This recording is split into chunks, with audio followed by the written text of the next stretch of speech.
হুম।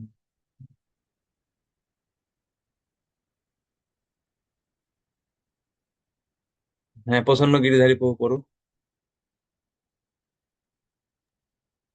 হরে কৃষ্ণ, বহু প্রণাম। হুম। স্পষ্টভাবে বিশ্লেষণ করার জন্য পূর্ববর্তী অধ্যায়গুলিতে বর্ণনা করা হয়েছে কিভাবে আমরা আমাদের ইন্দ্রিয়ের দ্বারা ভগবানের সেবা করে ধীরে ধীরে স্বতঃস্ফূর্ত ভগবত প্রেমের স্তরে উন্নীত হতে পারি। সেই সম্পর্কে দুই রকমের ভগবত ভক্তি, বৈধি ভক্তি ও রাগানুগা ভক্তি সম্বন্ধে আলোচনা করা হয়েছে। বৈধি ভক্তির দুটি স্তর রয়েছে: সাধন ভক্তি ও রাগানুগা ভক্তি। এই রাগানুগা ভক্তিকে বলা হয় ভাব। এই আচ্ছা, এখানে সম্পর্কে এখানে একটু পরিবর্তন করতে হবে। প্রিন্টিং মিস্টেক আছে। এটা বৈধি ভক্তির দুটি স্তর আছে, সাধন ভক্তি রাগানুগা ভক্তি বলা হয়েছে। এটা উল্টো হবে। বৈধিটা হবে সাধন, সাধনটা হবে বৈধি। বুঝতে পারছেন? বৈধির জায়গায় কেটে সাধন করুন, সাধনের জায়গায় কেটে বৈধি করুন। আমরা সেটাই জানি। সাধন ভক্তির দুটি স্তর আছে, একটা হচ্ছে বৈধি ভক্তি আর একটা রাগানুগা ভক্তি।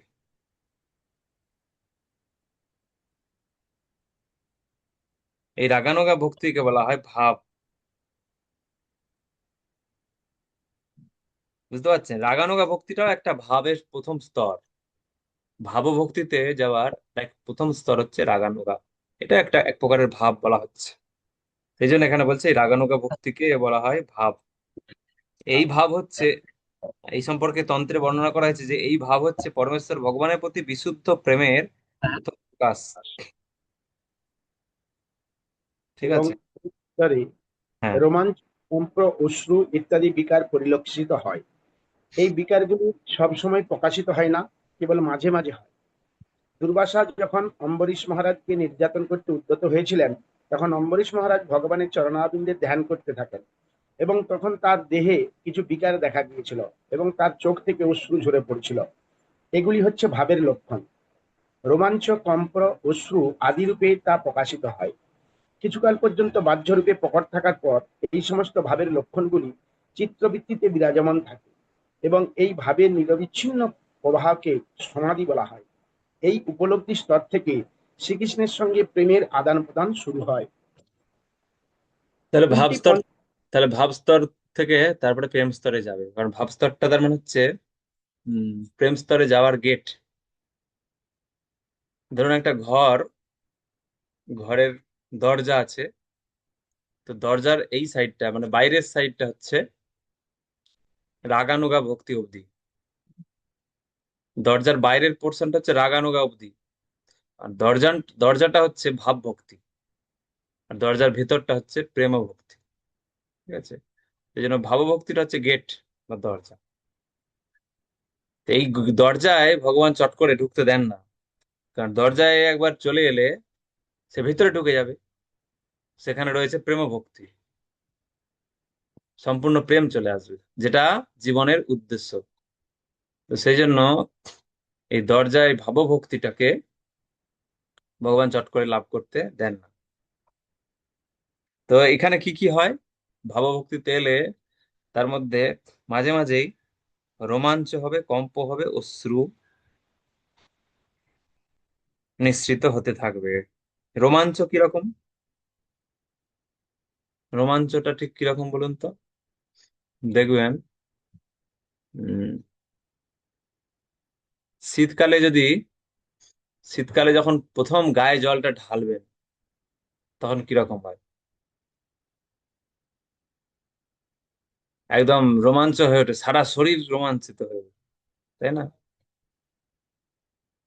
তো ভাব ভক্তি স্তরে এলে মানে ভক্তের মধ্যে এরকম সারা শরীর রোমাঞ্চিত হবে মাঝে মাঝে। ঠিক আছে।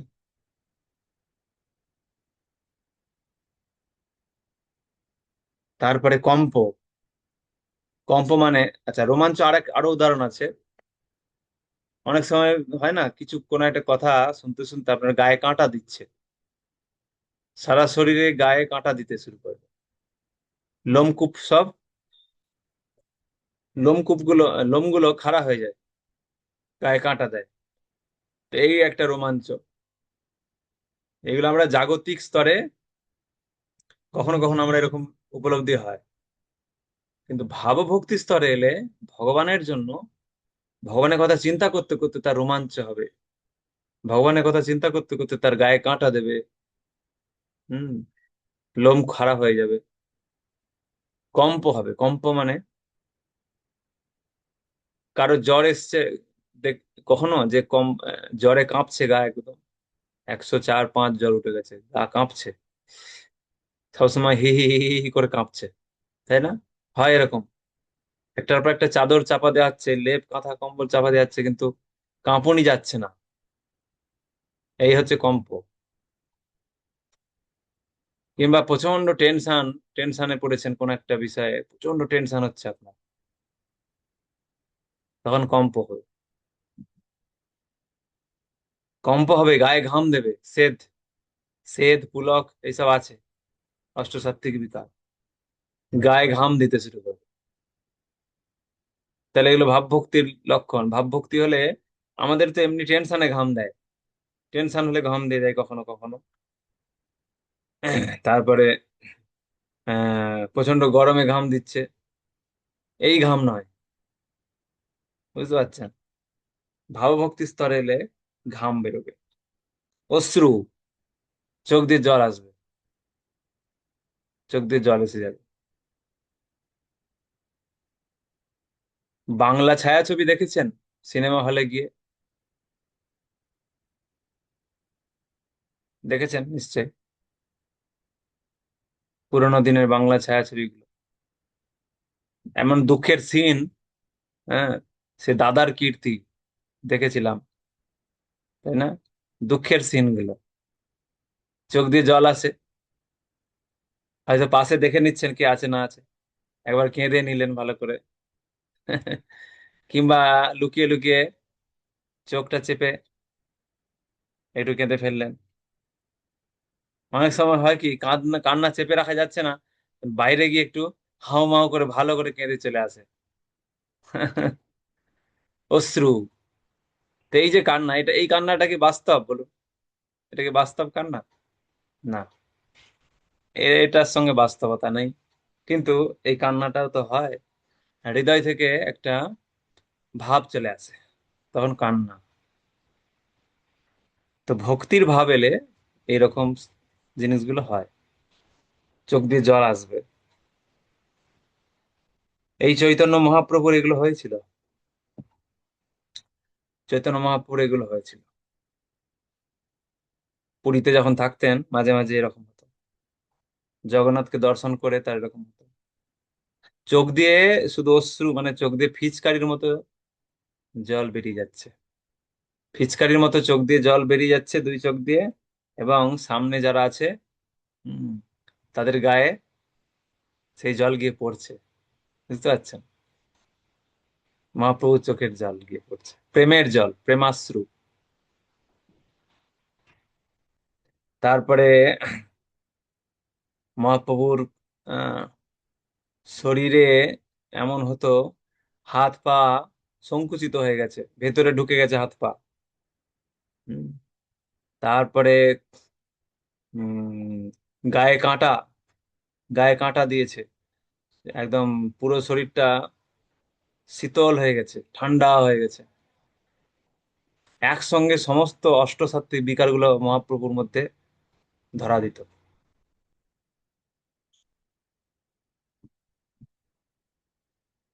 কাঁপছে শরীর, জ- জগ জগ জগ গ গ গ জগ, বলতে পারছে না, জগন্নাথ আর বলতে পারছে না, এত মানে অষ্টসাত্ত্বিক বিকার এসে গেছে, জগন্নাথ আর বলতে পারছে না, জ গ গ গ গ গ করছে মহাপ্রভু। চৈতন্য চরিতামৃতে বর্ণনা রয়েছে। তো এইভাবে ভাবভক্তি স্তরে এলে এই স্তর, এগুলো হয়। তো এটা মাঝে মাঝে হয়, কিন্তু যখন নিরন্তর হতে থাকে, নিরন্তর কন্টিনিউ এরকমই হয়ে আছে, তো সেটা হচ্ছে সমাধি স্তর। এখন কথা হচ্ছে এই ভাবভক্তি স্তরে কিভাবে যাওয়া যাবে, এই ভাবভক্তি স্তরে কিভাবে যাওয়া যাবে।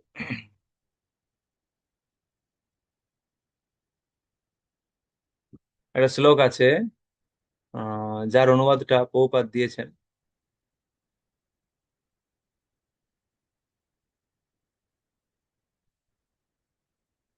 এটাকেও পড়ুন,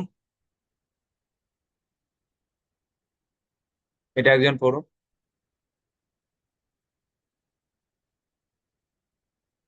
কে পড়বেন?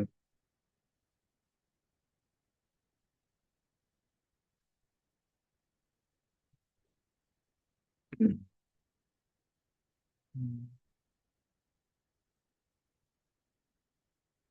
কি হলো, অপশন আসছে না?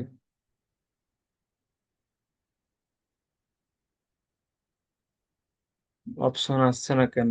আনমিউটেড অপশন।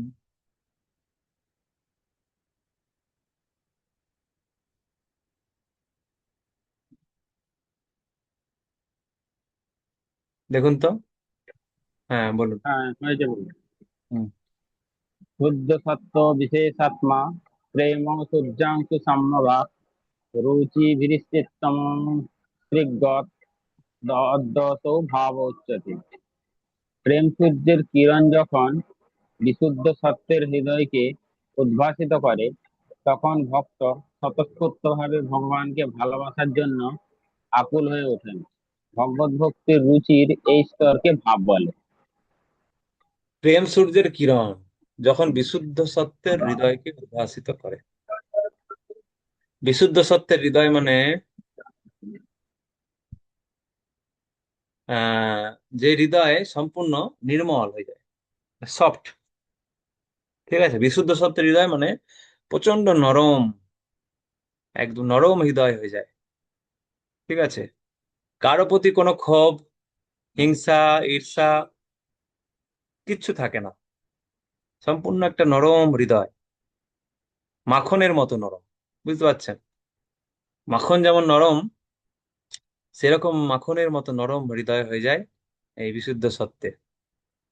এটা কি হয়, কি করে? বৈদিক ভক্তি অনুশীলন করতে করতে হৃদয় যখন রজগুণ থেকে, এই তম থেকে রজগুণ, রজগুণ থেকে সত্যগুণ, সত্যগুণ থেকে বিশুদ্ধ সত্ত্বে আস্তে আস্তে চলে যায়। তখন কি হয়? আর তখন কি হয়, এই অবস্থায় এই বিশুদ্ধ সত্যের হৃদয়কে, হৃদয়ে যখন প্রেম সূর্যের কিরণ পড়ে, তখন কি হয়? ভগবানকে ভালোবাসার জন্য আকুল হয়ে যায়। এটা হচ্ছে ভাব। তাহলে হৃদয়টা যদি নরম হয় প্রচন্ড, তখন কি হবে? সেই নরম হৃদয়ে প্রেমটাকে সূর্যের সঙ্গে তুলনা করা হচ্ছে। ঠিক আছে, সেই ভগবানের প্রেমের, প্রেম সূর্যের কিরণ, পুরো সূর্যের আলোর পড়ছে না, শুধু একটা কিরণ, একটা রশ্মি, সেইটুকু যদি এসে পড়ে, তাহলে কি হবে? তখন সে ভাব স্তরে চলে যাবে। মানে ধরুন, যদি মাখন, মাখন দেখেছেন কেউ? মাখন সকালে, মাখন করা হয়, মাখন তৈরি করা হয় সকালে। যখন রোদ উঠতে থাকে, তখন সেই মাখন কি হয়? আস্তে আস্তে গলে যায়। তো মাখনের সঙ্গে হৃদয়টাকে তুলনা করা হয়। মাখন যেমন অত্যন্ত নরম, হৃদয়টাও তেমন অত্যন্ত নরম হয়ে যায় যখন এই নরম মাখনের উপরে যদি সূর্যের একটা কিরণ এসে পড়ে, তাহলে কি হবে? মাখনটা আস্তে আস্তে গলবে, নাকি না? মাখনটা গলে যাবে। মাখনটা তখন গলে যাবে। গলে, মাখনটা গলতে শুরু করলে সেটা আহ, গলিত মাখনটা আস্তে আস্তে গলে পড়বে। সেরকম আমাদের হৃদয়টা যদি মাখনের মতো নরম হয়ে যায়, তাহলে ভগবানের যে প্রেম, সে প্রেম যখন একটু একটু করে রশ্মির আকারে সেই মাখনের উপরে, হৃদয়ের উপরে পড়বে, হৃদয়ে প্রবেশ করবে, তখন কি হবে? হৃদয়টা বিগলিত হবে। এমনি মাখন হয়ে নরম হয়ে গেছিল ভক্তির মাধ্যমে, এবার সেটা বিগলিত হবে, গলতে থাকবে হৃদয়টা, একবারে ভগবানের জন্য গলে যাবে, আকুল হয়ে যাবে। তা গলে গেলে কি হবে? মাখন গললে কি হবে? তরল আকারে বেরিয়ে আসবে, তাই না? সেই রকম হৃদয় যখন বিগলিত হবে, তখন চোখ দিয়ে জল আকারে বেরিয়ে আসবে। কত সুন্দর উপমা! হৃদয়ে ভগবানের ভক্তির মাধ্যমে হৃদয়টা যখন নরম মাখনের মতো হবে, তার উপরে যখন ভগবানের প্রেম একটু একটু করে প্রবেশ করবে, প্রেমটা তো ভগবান দেন, বুঝতে পারছো? আমাদের হৃদয়ে রয়েছে, কিন্তু ভগবান হৃদয়ের পরমাত্মা রূপে রয়েছেন। পরমাত্মা রূপে হৃদয়ে ভগবান রয়েছেন, তিনি সেই আমাদের মধ্যে যে কৃষ্ণ প্রেম রয়েছে সেটাকে ভগবান তার প্রেম সূর্যের মাধ্যমে একটা করে কিরণ ফেলতে থাকেন। তখন সেই হৃদয়ের রূপ মাখন বিগলিত হতে থাকে। এরপর বিগলিত হয়ে গিয়ে তখন কি হয়, প্রেমাশ্রু বেরিয়ে আসে, চোখ দিয়ে জল বেরিয়ে আসে। তখন হরিনাম করলেই, জপের মালা ধরলেই, হরিনাম শুরু করলেই চোখ দিয়ে জল। এই হচ্ছে স্তর। হরে কৃষ্ণ মহামন্ত্র শুরু করবেন, চোখ দিয়ে জল এসে যাবে, ভগবানের জন্য আকুল হয়ে যাবে। ভগবান থেকে দূরে আছে তো, সে বিরহ যন্ত্রণা অনুভব হবে। তো এখন আমরা সেই স্তর কি বুঝতে পারবো? এখন আমরা বৈদিক ভক্তি অনুশীলনই ঠিকঠাক ভাবে করতে পারছি না, তাই না? তো বৈদিক ভক্তি অনুশীলন করতে করতে যদি শুদ্ধ ভক্তের কৃপা হয়, ভক্ত সঙ্গের কৃপা হয়, তাহলে হয়তো সেই বিগলিত স্তর আসতে পারে। বুঝতে পারছেন? দুটি উপায় আছে। বৈদিক ভক্তি করতে করতে এই ভাব স্তরে যাওয়ার দুটো পদ্ধতি আছে, মানে দুটো পথ আছে। কেউ একজন পড়ুন। কে পড়বেন? ঠিক আছে, আমি পড়ি। সাথী পড়ো। হরে কৃষ্ণ প্রভু প্রণাম। দুটি পন্থায় এই ভাবভক্তির স্তরে উন্নীত হওয়া যায়। তার একটি হচ্ছে নিরন্তর শুদ্ধ ভগবত ভক্তের সঙ্গ করার মাধ্যমে, এবং অন্যটি হচ্ছে শ্রীকৃষ্ণের অথবা শ্রীকৃষ্ণের শুদ্ধ ভক্তের বিশেষ কৃপা লাভ করার মাধ্যমে। সাধারণত শ্রীকৃষ্ণের শুদ্ধ ভক্তের সঙ্গ করার ফলে ভাবভক্তির স্তরে উন্নীত হওয়া যায়।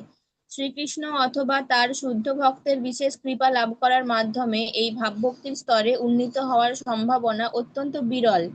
তাই গভীর নিষ্ঠা সহকারে ভগবত ভক্তের সঙ্গে ভগবানের সেবা করা উচিত, যাতে অন্তত ভাবভক্তির স্তরে উন্নীত হওয়া যায়। কোনো কোনো বিশেষ ক্ষেত্রে অবশ্য শ্রীকৃষ্ণের কৃপা লাভ করা যায় এবং আমাদের সর্বদাই সেই কৃপা লাভের আশা করা উচিত, কিন্তু শ্রীকৃষ্ণের বিশেষ অনুগ্রহের প্রতীক্ষা করে নিষ্ক্রিয় হয়ে বসে থাকা উচিত নয়। কর্তব্য কর্মগুলি অবশ্যই সম্পাদন করতে হবে। যেমন অনেক সময় দেখা যায় কোনো মানুষ স্কুলে বা অথবা কলেজে না গিয়েও বিরাট পণ্ডিত পণ্ডিত রূপে স্বীকৃতি লাভ করেন, অথবা বিশ্ববিদ্যালয়গুলি তাকে সম্মানীয় উপাধিতে ভূষিত করে। কিন্তু তার অর্থ এই নয় যে স্কুল কলেজে পড়াশোনা না করে সকলেই আপনা থেকে সম্মানীয় উপাধি লাভ করবে। তেমনি সকলেরই কর্তব্য হচ্ছে গভীর নিষ্ঠা সহকারে বৈধি ভক্তির অনুশীলন করে ভগবানের সেবা করা এবং সেই সঙ্গে ভগবান শ্রীকৃষ্ণের ও তার ভক্তের কৃপা লাভের জন্য উন্মুখ হয়ে থাকা। এই হচ্ছে দুটো পথ বলা হলো। একটা হচ্ছে শুদ্ধ ভগবত ভক্তের সঙ্গ, শুদ্ধ ভগবত ভক্তের সঙ্গের মাধ্যমে তার কৃপা। আর একটা হচ্ছে শ্রীকৃষ্ণের অথবা শ্রীকৃষ্ণের শুদ্ধ ভক্তের বিশেষ কৃপা। প্রথমটা হচ্ছে নিরন্তর ভক্ত সঙ্গের মাধ্যমে।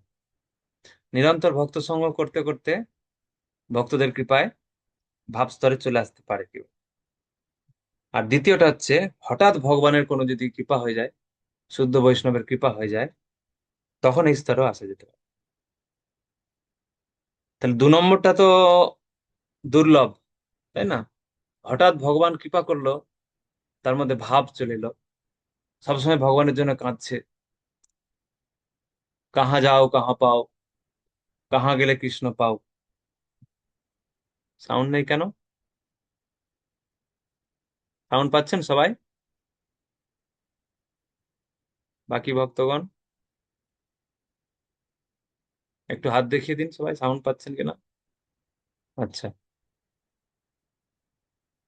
ঠিক আছে।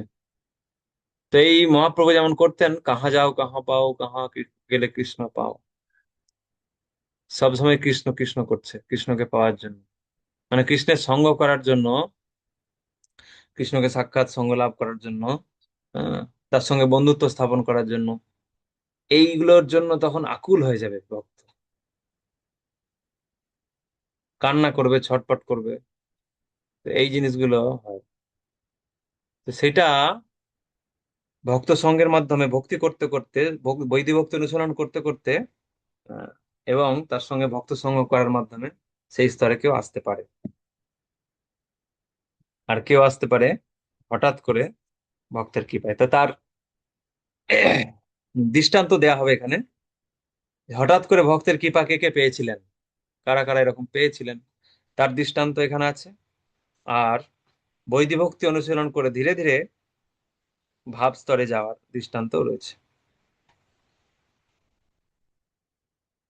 তো এই যে প্রথমে এটা হচ্ছে প্রথম যেটা 1 নম্বর এখানে দেওয়া হচ্ছে, বৈদিক ভক্তি অনুশীলন করে ভাব ভক্তি স্তরে উন্নীত হওয়ার একটি সুন্দর দৃষ্টান্ত হচ্ছে বরুণ কেউ প্রসন্ন দিব্যরূপ নন্দিনী।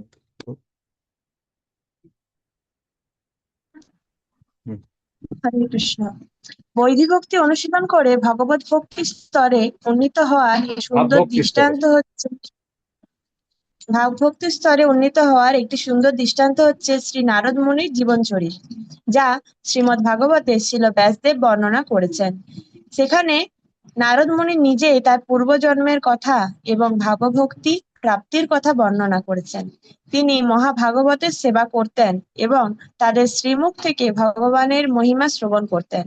যেহেতু তিনি শুদ্ধ ভক্তদের কাছ থেকে ভগবানের লীলাবিলাসের কাহিনী এবং তার মহিমা শ্রবণ করার সৌভাগ্য অর্জন করেছিলেন, তাই তিনি তার অন্তঃস্থল থেকে ভগবানের প্রতি আকৃষ্ট হয়েছিলেন।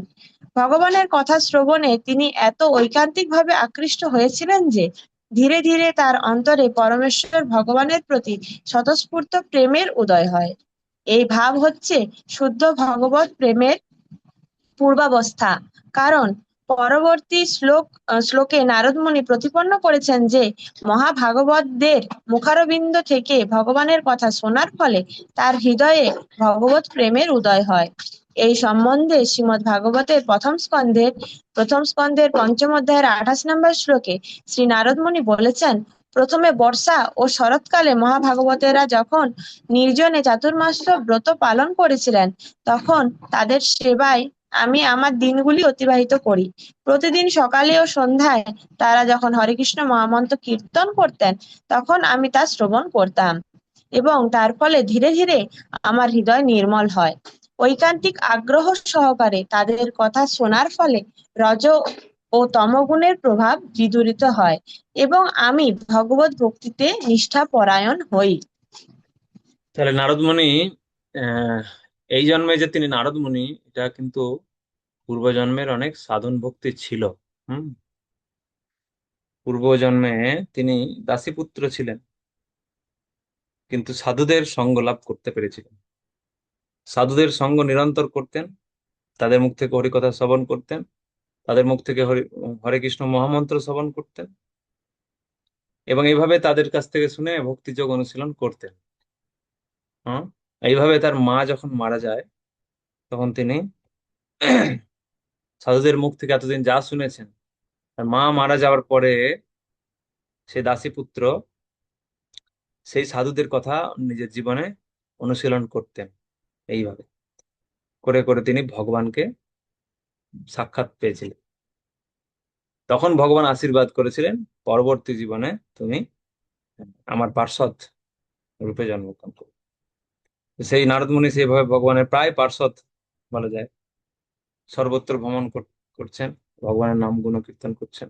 প্রথম স্কন্ধে এটা বর্ণনা রয়েছে খুব সুন্দর। চাতুর্মাসে 4 মাস তিনি সাধুদের কাছ থেকে হরিকথা শ্রবণ করেছিলেন, মহামন্ত্র শ্রবণ করেছিলেন। এর ফলে তার হৃদয়ের রজ তমগুণ বিদূরিত হয় এবং ভগবত ভক্তিতে তিনি নিষ্ঠা পরায়ণ হয়। এই যে ভগবত ভক্তিতে নিষ্ঠা, এটা খুব শুদ্ধ ভক্তের সঙ্গের ফলে চলে আসে। তো এইভাবে বৈধি সাধন ভক্তি অনুশীলন করতে করতে এবং ভক্তদের কৃপাতে ভক্ত সঙ্গের প্রভাবে এই ভাবভক্তি স্তরে আসা যায়। এইটা একটা দৃষ্টান্ত দেয়া হলো, নারদ মুনির দৃষ্টান্ত দেয়া হলো।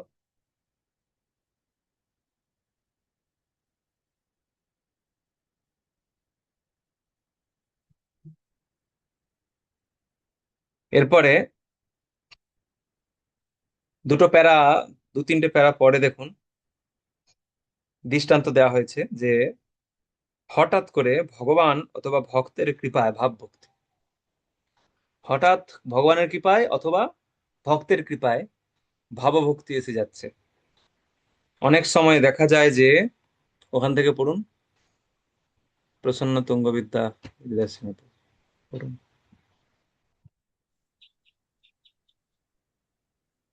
হরে কৃষ্ণ বহু প্রণাম। অনেক সময় দেখা যায় যে কোনো রকম ভক্তাঙ্গের অনুশীলন না করেই কেউ হঠাৎ কৃষ্ণ ভক্তি লাভ করেছে।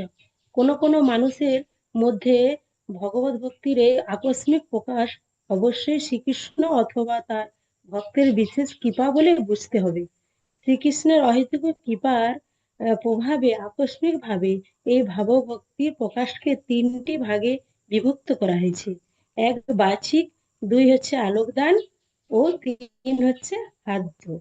ঠিক আছে, বাহ্যিক বা কেবল তাহলে এই তিনটি উপায়ে আহ ভগবানের অহৈতুকী কৃপা কিংবা ভক্তের অহৈতুকী কৃপা কেউ প্রাপ্ত হয়। বাচিকটা কি? এই যে ফার্স্ট প্যারাটা যেটা, ওটা হচ্ছে বাচিক। সেকেন্ড প্যারা হচ্ছে আলোকদান, তারপরে থার্ড প্যারা হচ্ছে হার্দ। এই তিনটা কি জিনিস? না, বাচিক হচ্ছে, বাচিক হচ্ছে ভক্ত ভরত পড়ুন। হরে কৃষ্ণ প্রভু প্রণাম। বাহ্যিক বা কেবলমাত্র কথা বলার মাধ্যমে ভাবভক্তি বিকাশ করার একটি বর্ণনা নারদীয় পুরাণে রয়েছে। শ্রীকৃষ্ণ নারদ মুনিকে বলছেন, হে দ্বিজশ্রেষ্ঠ, আমার প্রতি তোমার সর্বমঙ্গলময়, সদা পূর্ণানন্দময়ী ও অব্যভিচারিণী ভক্তি প্রকাশিত হোক।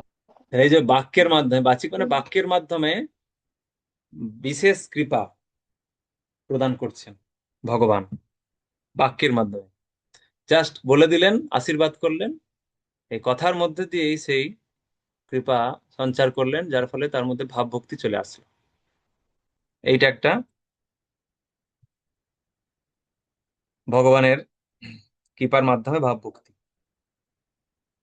আমার প্রতি তোমার সর্বমঙ্গলময়, সদা পূর্ণানন্দময় ও অব্যভিচারিণী ভক্তি প্রকাশিত হোক। তো এই জিনিস যদি আপনাকে কেউ বলে দেয়, সাক্ষাৎ ভগবান কিংবা ভগবানের শুদ্ধ ভক্ত, তাহলে আপনার মধ্যে হঠাৎ করে হয়তো শুদ্ধ ভক্তি জাগরিত হয়ে যেতে পারে। এইটা তো চট করে পাওয়া যায় না। এরপরে আলোকদানটা কি? আলোকদান কৃষ্ণচন্দ্র কীর্তি প্রভু পড়ুন।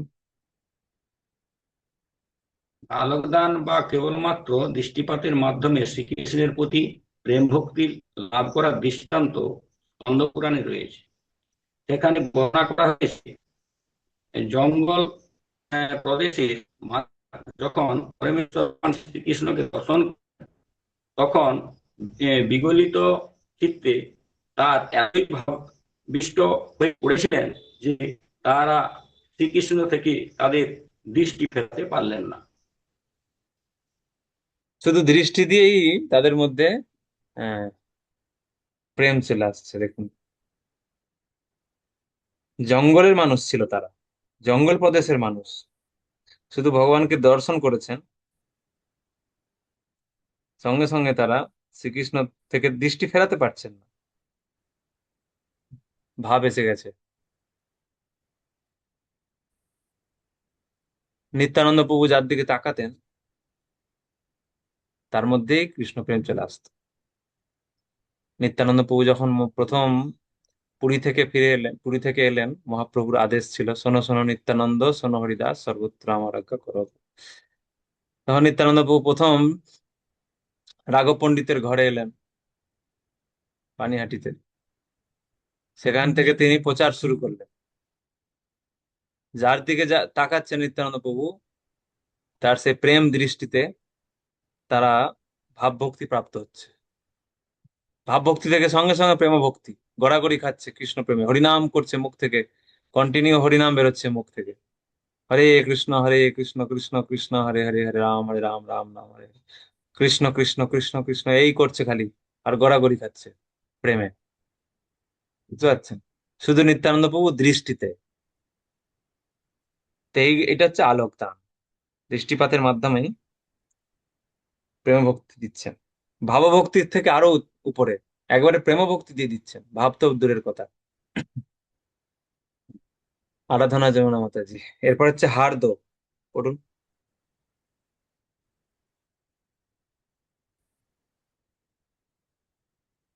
হুম। হরে কৃষ্ণ, প্রণাম করুন।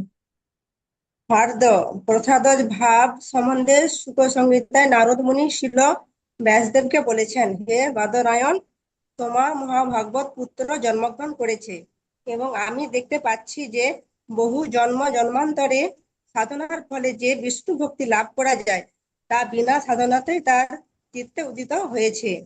শ্রীকৃষ্ণের প্রতি ভাবভক্তি সম্বন্ধে শ্রীমদ্ ভাগবতের সপ্তম স্কন্ধে 736 নারদ মুনি যুধিষ্ঠির মহারাজকে বলেছেন, হে রাজন, প্রহ্লাদ মহারাজের অসংখ্য গুণের যথাযথ বর্ণনা কে করতে পারে?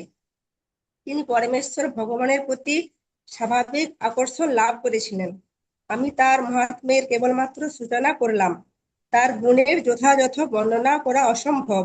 অর্থাৎ নারদ মুনি নিজেই স্বীকার করলেন যে পরমেশ্বর ভগবান শ্রীকৃষ্ণের কৃপার প্রভাবে প্রহ্লাদ মহারাজের হৃদয়ে স্বাভাবিকভাবে ভগবত ভক্তির উদয় হয়েছিল।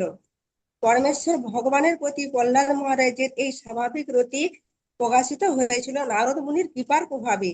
প্রহ্লাদ মহারাজ যখন তার মাতৃ গর্ভে ছিলেন তখন নারদ মুনি করুণা করে তার মাকে ভগবত ভক্তি সম্বন্ধে উপদেশ দিয়েছিলেন এবং সেই সময় নারদ মুনি কামনা করেছিলেন যে তার গর্ভস্থ শিশুটিও যেন সেই উপদেশ গ্রহণ করে লাভবান হয়। যেহেতু নারদ মুনির মতো একজন ভাগবত পার্ষদ মহাভাগবত প্রহ্লাদ মহারাজের জন্য এই শুভ কামনা করেছিলেন, তাই প্রহ্লাদ মহারাজ মহাভাগবতের গুণাবলীতে ভূষিত হন। এই ভাবকে বলা হয় স্বাভাবিক রতি।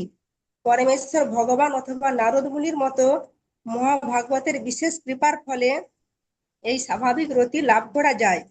স্কন্দ পুরাণে একটি বর্ণনা রয়েছে যেখানে পর্বত মুনি নারদ মুনিকে বলেছেন, হে নারদ, সমস্ত মহাত্মাদের মধ্যে আপনি এত মহান ও মহান্বিত যে কেবলমাত্র আপনার শুভ কামনার প্রভাবে অতি নিচকুলোদ্ভূত বেদ ও ভগবান শ্রীহরির মহান ভক্তে পরিণত হয়েছেন। এই রতিকে 5টি ভাগে ভাগ করা হয়েছে। ছিল রূপ গোস্বামী সেই সম্বন্ধে পরে আলোচনা করবেন। হরে কৃষ্ণ। তো এই রতি আমাদের নেই, আমাদের ভক্তি শাস্ত্রীতে নেই এটা, পরে আছে আলোচনা। তো এখন কথা হচ্ছে তাহলে এটা হচ্ছে হার্দ, এই পুরোটা হার্দ কৃপা। হার্দ প্রসাদ হচ্ছে মানে হচ্ছে হার্দ কৃপা। সেটা কি? না, হৃদয় থেকে যখন ভগবান শুদ্ধ বৈষ্ণব চাইবেন যে এর প্রতি ভগবানের বিশেষ কৃপা হোক, তখন সেই ভক্তের মধ্যে সেই ভাব ভক্তি বা প্রেম ভক্তি চলে আসতে পারে। বা যদি ভগবান চায়, ভগবান ইচ্ছা করে, বাচিক মানে ভগবান মুখে বলছেন, আশীর্বাদ দিচ্ছেন, সেটা আলাদা। আলোকদান মানে ভগবান দৃষ্টি দিচ্ছেন, সেটা আলাদা। কিন্তু ভগবান মুখে না বলেও বা দৃষ্টিপাত না করেও দূর থেকে যদি ইচ্ছা করে, কিংবা শুদ্ধ ভক্ত যদি দূর থেকে ইচ্ছা করে, তাহলেও কিন্তু সেটা ভাব ভক্তির তে পর্যবসিত হতে পারে। তার দৃষ্টান্ত এখানে দেয়া হলো। নারদ মুনি প্রহ্লাদ মহারাজের মাকে নিয়ে যাচ্ছিলেন, প্রহ্লাদ মহারাজ তখন গর্ভে ছিল। তো গর্ভে প্রহ্লাদ মহারাজ আছে, কিন্তু নারদ মুনি প্রহ্লাদ মহারাজকে দেখতে পাচ্ছে না, কিন্তু মনে মনে বাসনা করছে যে এর গর্ভে যে সন্তান আছে এ শুদ্ধ ভাগবত মহাভাগবতে পরিণত হোক। এই যে নারদ মুনি হৃদয় থেকে চাইছেন যে এর ভেতরে সন্তান সে শুদ্ধ ভক্ত হোক, এই চাওয়াটাই হচ্ছে হার্দ কৃপা। তার ফলে প্রহ্লাদ মহারাজ জন্ম থেকেই কিন্তু ভাব স্তরেই ছিল, নিরন্তর কৃষ্ণকে স্মরণ করছেন। কি করে হতে পারে? এইটুকু 5 বছরের সন্তান এ প্রচার করছে, নিরন্তর ভগবানকে স্মরণ করছে, বন্ধুদেরকে ভক্তে পরিণত করে ফেলছে। তো এটা হচ্ছে হার্দ কৃপা। তারপর আর একটা দৃষ্টান্ত দেওয়া হলো কি না, ওই ব্যাধ, মৃগারী ব্যাধ, যে সমস্ত পশু পাখিগুলোকে অর্ধমৃত করে রাখতো, সেই মৃগারী ব্যাধ ব্যাধ নারদ মুনির সংস্পর্শে নারদ মুনি হৃদয় থেকে চাইলেন যে এই ব্যাধ শুদ্ধ ভক্তে পরিণত হোক। সেটাই তার সঙ্গে পর্বত মুনি ছিলেন, উনি সেটা বলছেন যে আপনার শুভ কামনার প্রভাবে অতি নীচ কুলোদ্ভূত ব্যাধ ভগবান শ্রীহরির মহান ভক্তে পরিণত হয়েছে। তো এইভাবে তাহলে আমরা দেখতে পাচ্ছি যে ভাব স্তরে যেতে গেলে উম, প্রথম পদ্ধতিটা হচ্ছে বৈধি ভক্তি অনুশীলন করতে করতে যদি শুদ্ধ ভক্ত সঙ্গ লাভ করা যায় তাহলে ভাব স্তরে আসা যায়। আর দ্বিতীয় পথটা কি না, যদি হঠাৎ কৃষ্ণ বা কৃষ্ণ ভক্তের মহাভাগবতের দৃষ্টিপাত হয় বা তিনি কোনোভাবে আশীর্বাদ করে দেন, বাচিক আশীর্বাদ, অথবা হৃদয় থেকে তিনি যদি বাসনা করেন যে এই ব্যক্তি শুদ্ধ ভক্ত হোক, তাহলেও ভাব স্তরে যাওয়া যেতে পারে। এখন কথা হচ্ছে তাহলে কি, এই জন্য প্রভুপাদ আগেই বলেছেন যে কখন কোনো বৈষ্ণব কৃপা করবে, কি কোনো ভক্ত কোনো আম, কোনো বৈষ্ণব কৃপা করবে কিংবা ভগবান কৃপা করবে, সেই আশায় কি আমরা বসে থাকবো? সেই আশায় তো বসে থাকবো না। উপমা দেওয়া হয়েছে কি, বিনা পড়াশোনা করেই যদি ডিগ্রি পাওয়া যায়, তাই না? মমতা ব্যানার্জি কলকাতা বিশ্ববিদ্যালয় থেকে একটা ডিগ্রি পেয়েছিলেন, জানেন, ডক্টরেট ডিগ্রি। কোনো পড়াশোনা করেননি, কিন্তু কোনো পড়াশোনা করেননি, শুধুমাত্র সাম্মানিক হিসাবে ওনাকে ওই ডিগ্রিটা দেওয়া হয়েছিল, ডক্টরেট। পিএইচডিও করেননি, কিছু না, পিএইচডি করলে ডক্টরেট ডিগ্রি পাওয়া যায়। তো এই যে উপাধিটা পেলেন, এটার সঙ্গে তুলনা করা হয়েছে, এটার সঙ্গে তুলনা করা হয়েছে যে কোনো কিছু না করেই যদি হঠাৎ বৈষ্ণবের কিংবা ভগবানের কৃপা হয়ে যায়, এই আশা করে তো লাভ নেই, তাই না? এই আশা করে লাভ নেই। সেই জন্য প্রভুপাদ বলছেন যে এই এই আশা করে কি আমরা নিষ্ক্রিয় হয়ে বসে থাকবো না, বৈদিক ভক্তির মাধ্যমে শুদ্ধ ভক্তদের কৃপা লাভ করার চেষ্টা করতে হবে। শুদ্ধ ভক্তদের সঙ্গ করার মাধ্যমে শুদ্ধ ভক্তরা হঠাৎ কখন আমাকে কৃপা করবে, ওটাতে হবে না। সেই জন্য আমরা অনেক সময় বলি না, আমাকে কৃপা করুন কৃপা করুন, হবে না তো। শুদ্ধ ভক্তদের সঙ্গ করার মাধ্যমে, তাদের মুখ থেকে হরিকথা শ্রবণের মাধ্যমে, তাদের সেবা করার মাধ্যমে, এবং তার সাথে সাথে বৈদিক ভক্তি অনুশীলন করার মাধ্যমে আমরা ভাব স্তরে যেতে পারি। এই পথটা আমাদের জন্য, সকলের জন্য ওপেন।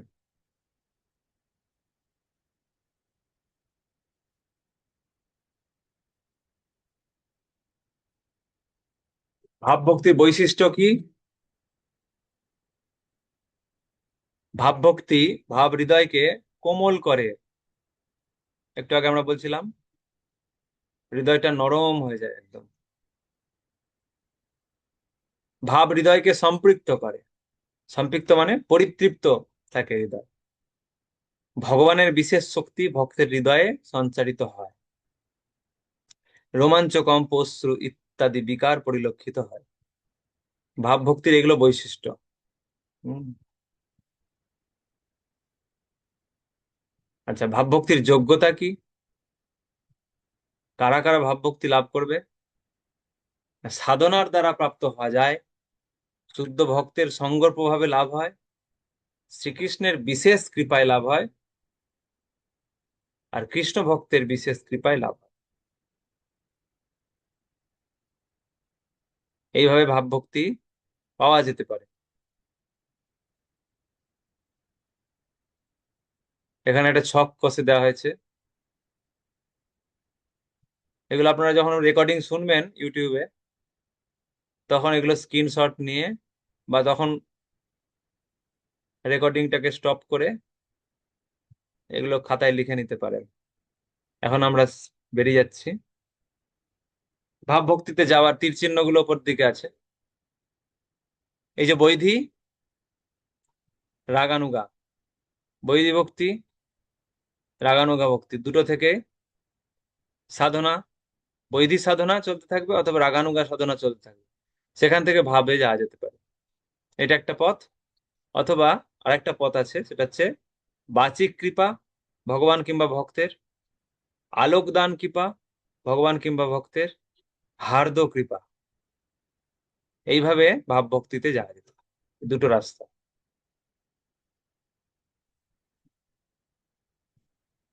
এবার 18 অধ্যায়, ভাবভক্তির লক্ষণ।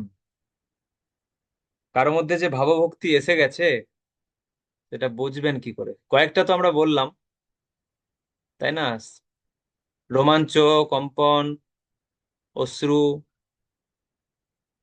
সেদ, এই কয়েকটা আমরা বলেছি। আরো লক্ষণ আছে।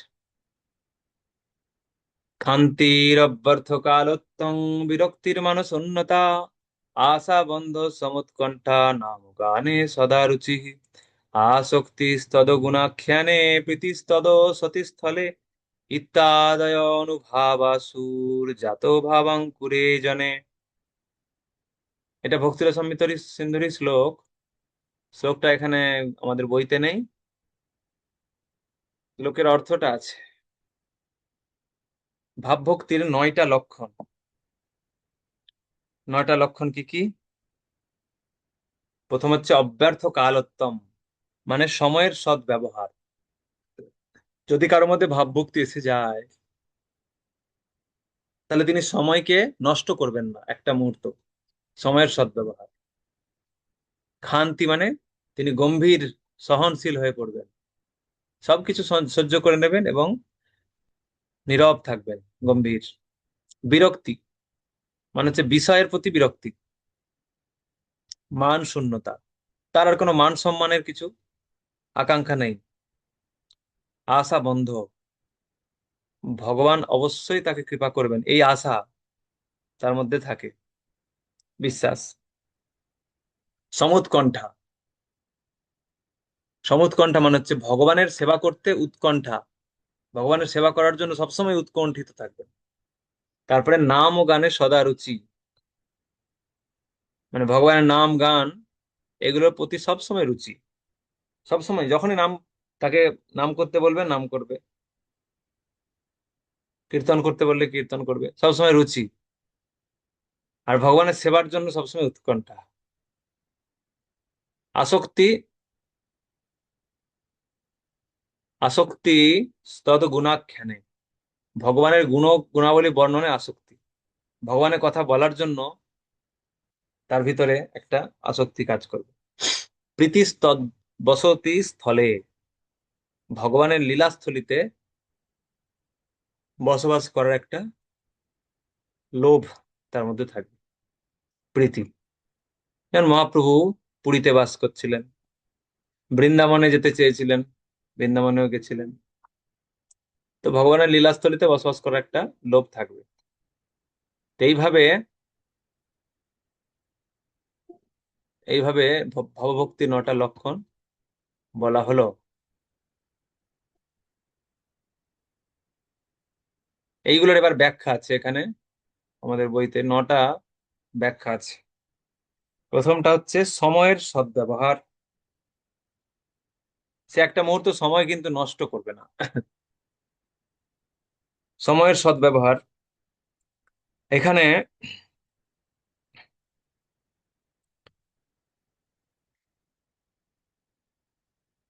জীবন, তার সমস্ত জীবন ভগবানের সেবায় যুক্ত হয় এবং একটি মুহূর্ত তিনি অন্য কোনো কার্যকলাপে নষ্ট করেন না।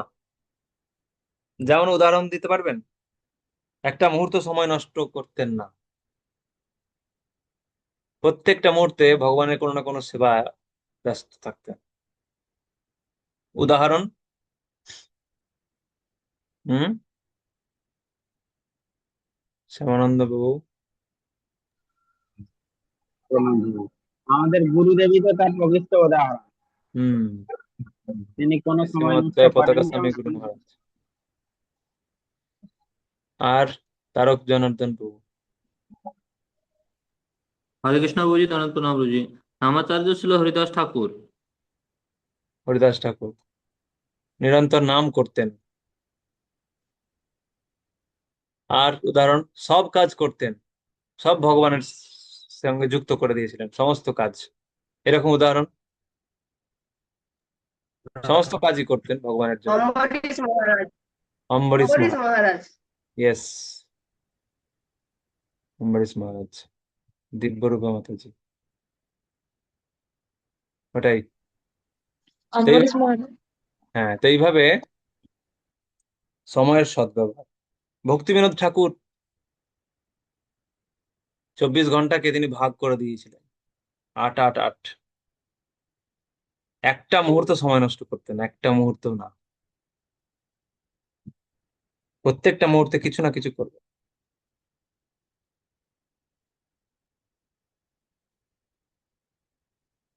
সময়ের সদ্ব্যবহার, অব্যর্থ কালোত্তর এটাকে বলা হয়। এরপর হচ্ছে সহিষ্ণুতা।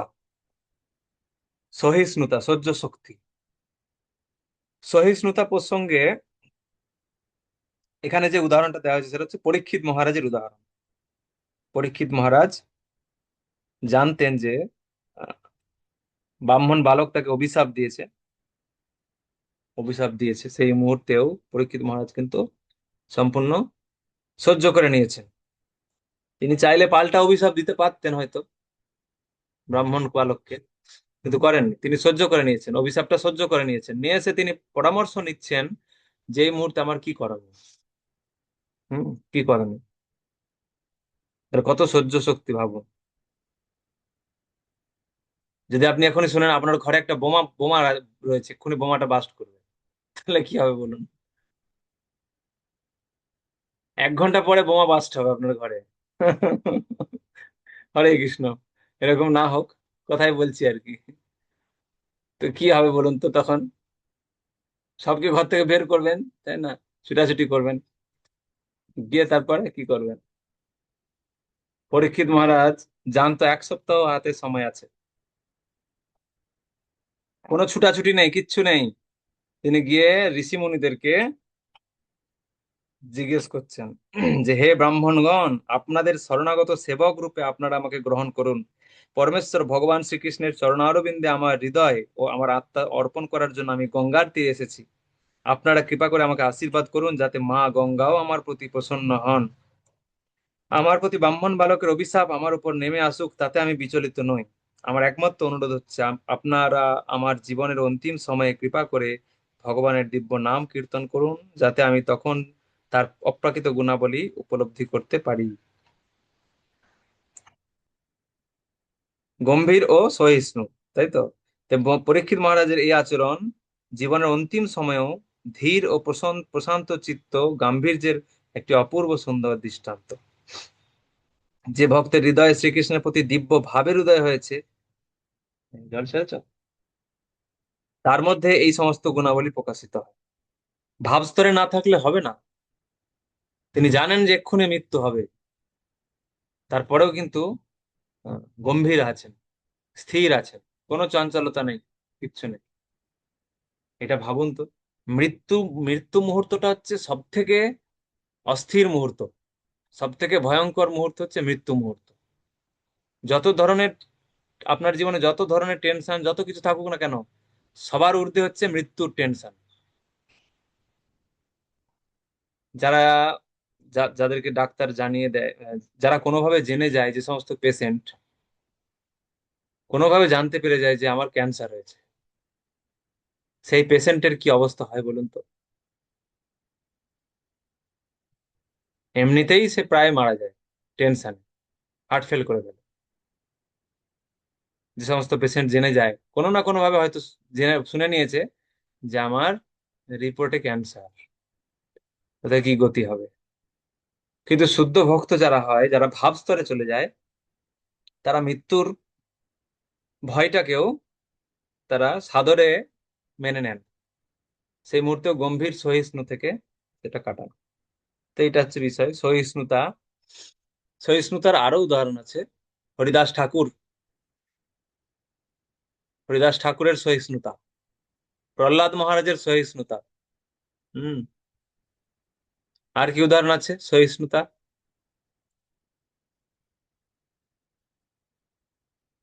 বলি মহারাজ, বলি মহারাজকে অনেক অপমান সহ্য করতে হয়েছিল।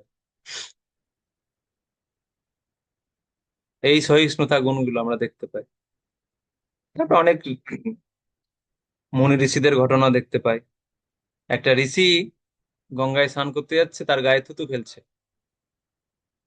নিষ্ঠিবন পরিত্যাগ করছে, এক বালক দস্যু, মানে তখন সে আবার ঘুরে গিয়ে স্নান করছে। এইভাবে 50 বার তার গায়ে থুতু ফেলা হয়েছে, তারপরে 50 বার সে স্নান করেছে। তারপরেও কিন্তু সেই ঋষির এতটুকু বিচলিত হননি এবং ধীর স্থির ভাবে তিনি বালককে বলছেন যে তোমার কৃপায় আমি 50 বার গঙ্গা স্নান করতে পারলাম।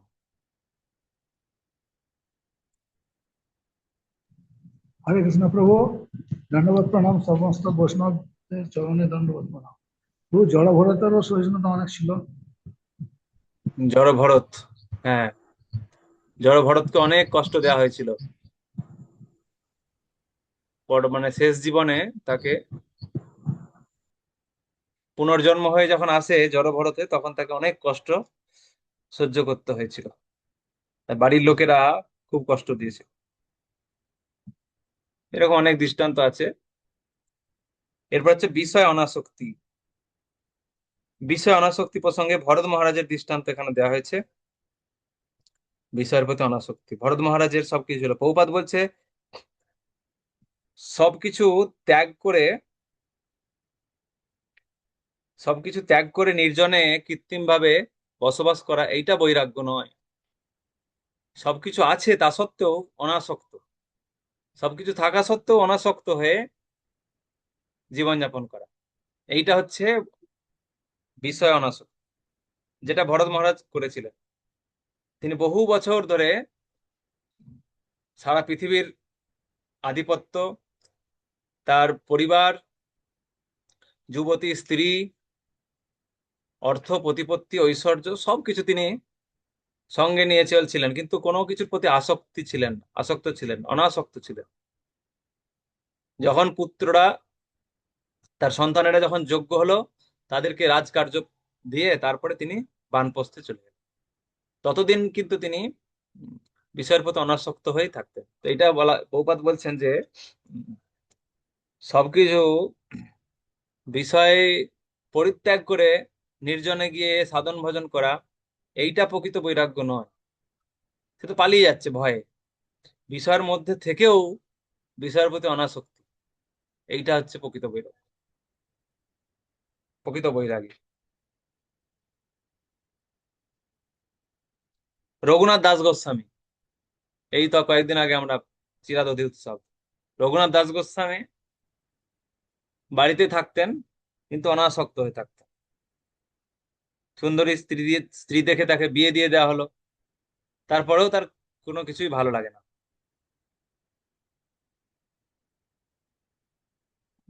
এইভাবে অনাসক্তি চলে আসবে কারো, কেউ যদি ভাব স্তরে থাকে। তারপরে অমানি। অমানি মানে তিনি কোন রকম সম্মানের আশা করেন না। কেউ যদি তাকে অপমান করে তাও তিনি সহ্য করে নেন, কোনো জবাব দেন না। ব্যক্তিগত অপমান তিনি সব সহ্য করেন।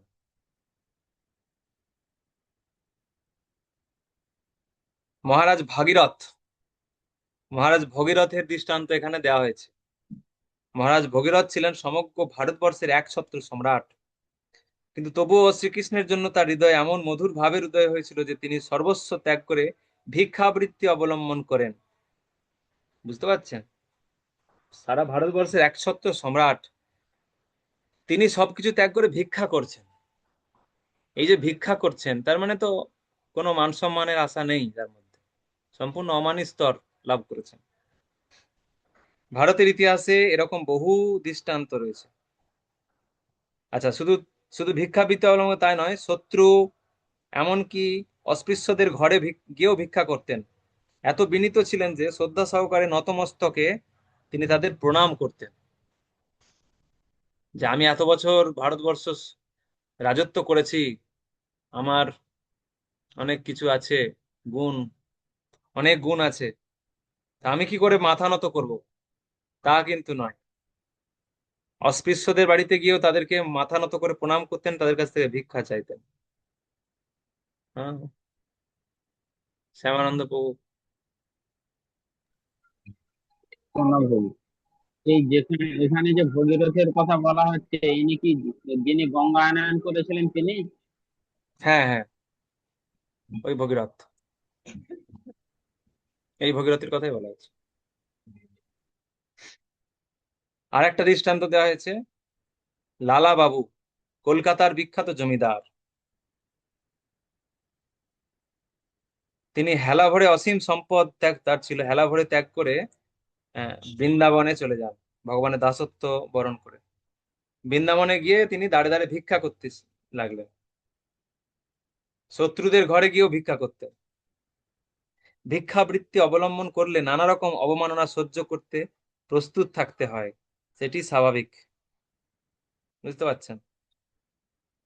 তো এই হচ্ছে অমানি। অমানি গুণ ভক্তদের মধ্যে আসা দরকার, ভাব স্তরে থাকলে এটি চলে আসে। নিত্যানন্দ প্রভু এই অমানিত গুণটাকে তিনি দেখিয়েছেন। নিত্যানন্দ প্রভু প্রত্যেকে দাঁড়ে দাঁড়ে গিয়ে তাদেরকে নাম ভিক্ষা করতেন। তো সবাইকে নাম ভিক্ষা করলে কি নাম করবে?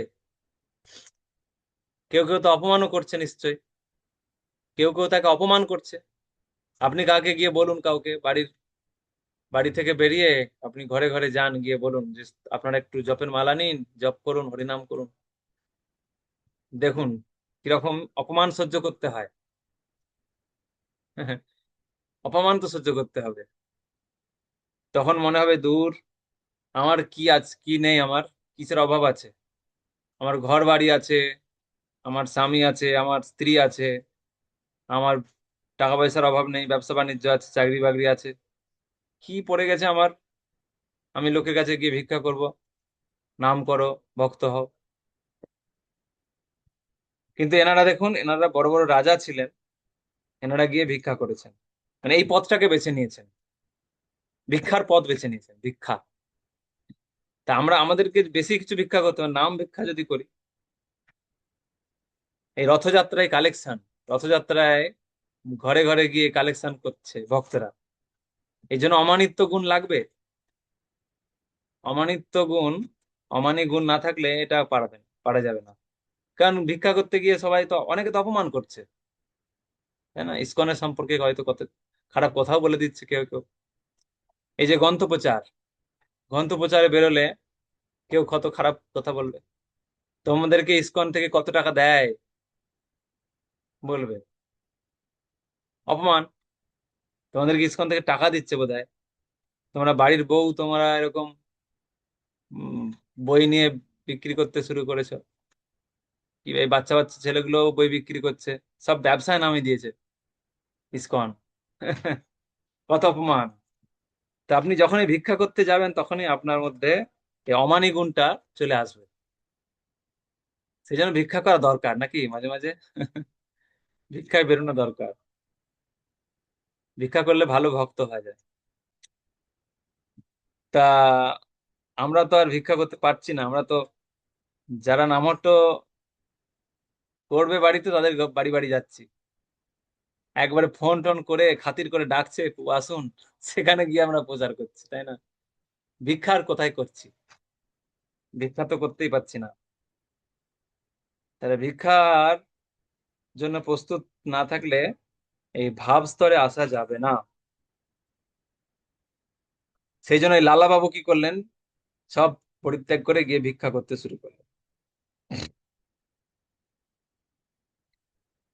এরপর হচ্ছে আশা বন্ধ। আশা বন্ধ মানে পরমেশ্বর ভগবান শ্রীকৃষ্ণ যে অবশ্যই কৃপা করবেন, এই দৃঢ় বিশ্বাসকে সংস্কৃত ভাষায় বলা হয় আশা বন্ধ। যেহেতু আমি ভগবত ভক্তির নির্দিষ্ট বিধিনিষেধগুলি মেনে চলার চেষ্টা করছি যথাসাধ্য, তা আমি অবশ্যই ভগবানের কাছে ফিরে যাব, এই বিশ্বাস। এইভাবে সুদৃঢ় বিশ্বাসের সঙ্গে ভগবানের করুণা প্রত্যাশী হওয়াকে বলা হয় আশা বন্ধ।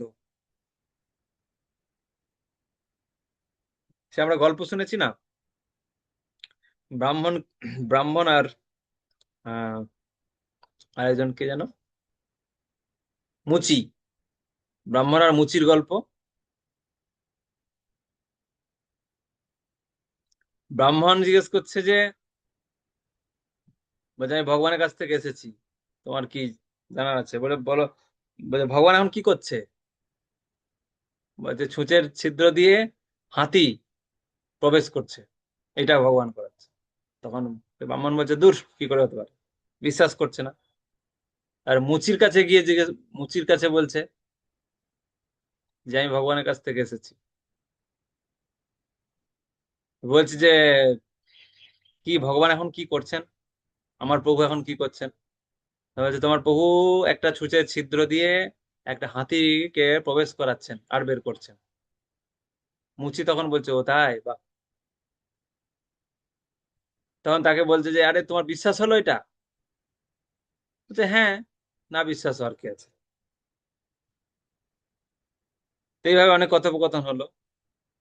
তারপরে যখন বলছে ভগবানের কাছে কি, তোমার জন্য কি জানবো, জিজ্ঞেস করো বলো। বলছে জিজ্ঞেস করে আসবেন যে আমার ভগবানের কাছে যেতে কতদিন লাগবে। তো তারপরে ভগবানের কাছ থেকে আবার ফিরে এসছে, এসে বলছে ব্রাহ্মণকে জিজ্ঞেস, ব্রাহ্মণ বলছে কতদিন, কি বললো ভগবান। তো এইভাবে মুচির কাছে যখন গেছে, মুচিকে বলছে, মুচি বলছে যে কতদিন লাগবে আমার ভগবানের কাছে যেতে, তখন যেই তেঁতুল গাছে যতগুলো তেঁতুল পাতা আছে ততদিন লাগবে, এরকম একটা কাহিনী। তো সে তো আনন্দে হাসছে, খুব ভালো। তুমি আনন্দ পাচ্ছ কেন? তো বহু বহু কোটি পাতা আছে, এতদিন লাগবে তোমার, এতগুলো জন্ম লাগবে তোমার ভগবানের কাছে যেতে। বলছে তাও তো আমি যেতে পারবো, এতগুলো জন্ম পরেও তো আমি ভগবানের কাছে যেতে পারবো, এইটা ভেবে সে আনন্দ পাচ্ছে। তখন তখন তাকে বলছে যে তোমার এই জন্মে ভগবানের ধামে তুমি পৌঁছে যেতে পারবে, যেহেতু তোমার ভগবানের প্রতি এত বিশ্বাস। তো এই হচ্ছে বিষয়, ভগবানের প্রতি বিশ্বাস, এটা আমাদের মধ্যে থাকা উচিত, যে অবশ্য রক্ষিবে কৃষ্ণ বিশ্বাস ও পালন, শরণাগতির একটা অঙ্গ এইটা।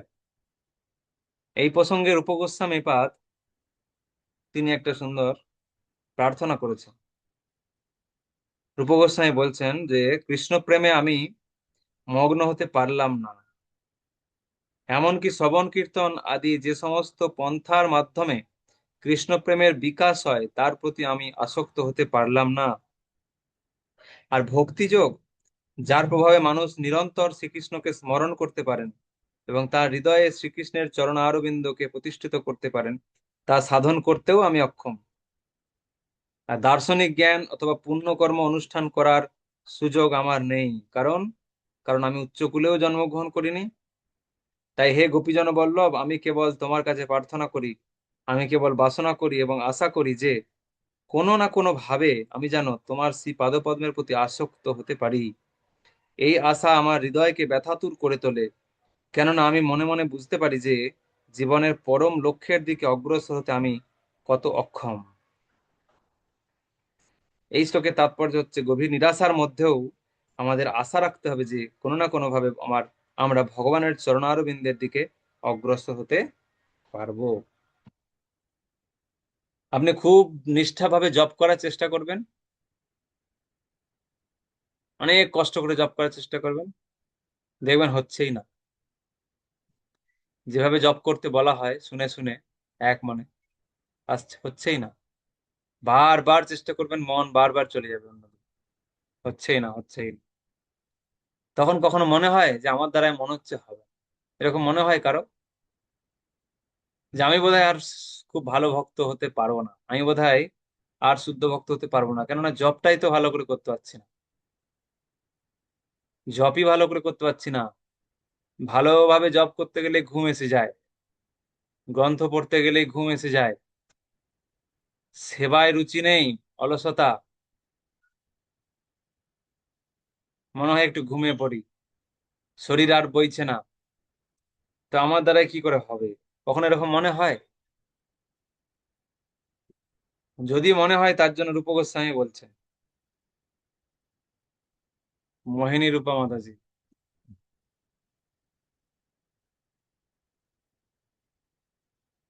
হরে কৃষ্ণ প্রভু প্রণাম। আমাদের এরকম মতো মনে হয় তো যে যখন জব করছি ঠিক মতো জবটা হচ্ছে নি, এবার ধরুন মানে সেবা কার্যে শরীর অসুস্থতা, ঠিক মতো মানে কাজে এনার্জি আসছে নি, তখন মনটাই হয় যে তাহলে আমরা কি ভগবানের মানে যেরকম শুদ্ধ ভক্তের লক্ষণের গুণাবলী দেয়া আছে, তাহলে কি আমরা এগুলো অর্জন করতে পারবো না কোনোদিনই। তখন একটু ভগবানের জন্য মনটা মানে প্রার্থনা করা হয় যে আমরা আস্তে আস্তে যেমন এগুলো আমাদের বাধা বিঘ্ন গুলো কেটে যায়, যেমন একটু অন্তত মানে যেভাবে করার নিয়ম কানুন গুলো আছে সেভাবে একটু করতে পারি। হুম। যেভাবে শাস্ত্রে বলা হয়েছে সেভাবে আসছেই না সেই স্তর। হুম। তো এইটা রূপ গোস্বামী আমাদের জন্যই এই প্রার্থনা করেছে। সে গান আছে না, কবে হবে বলো সেদিনও আমার, কবে হবে বলো সেদিনও আমার, অপরাধ ঘুচি শুদ্ধ নামে রুচি, কৃপা বলে হবে হৃদয়ে সঞ্চার।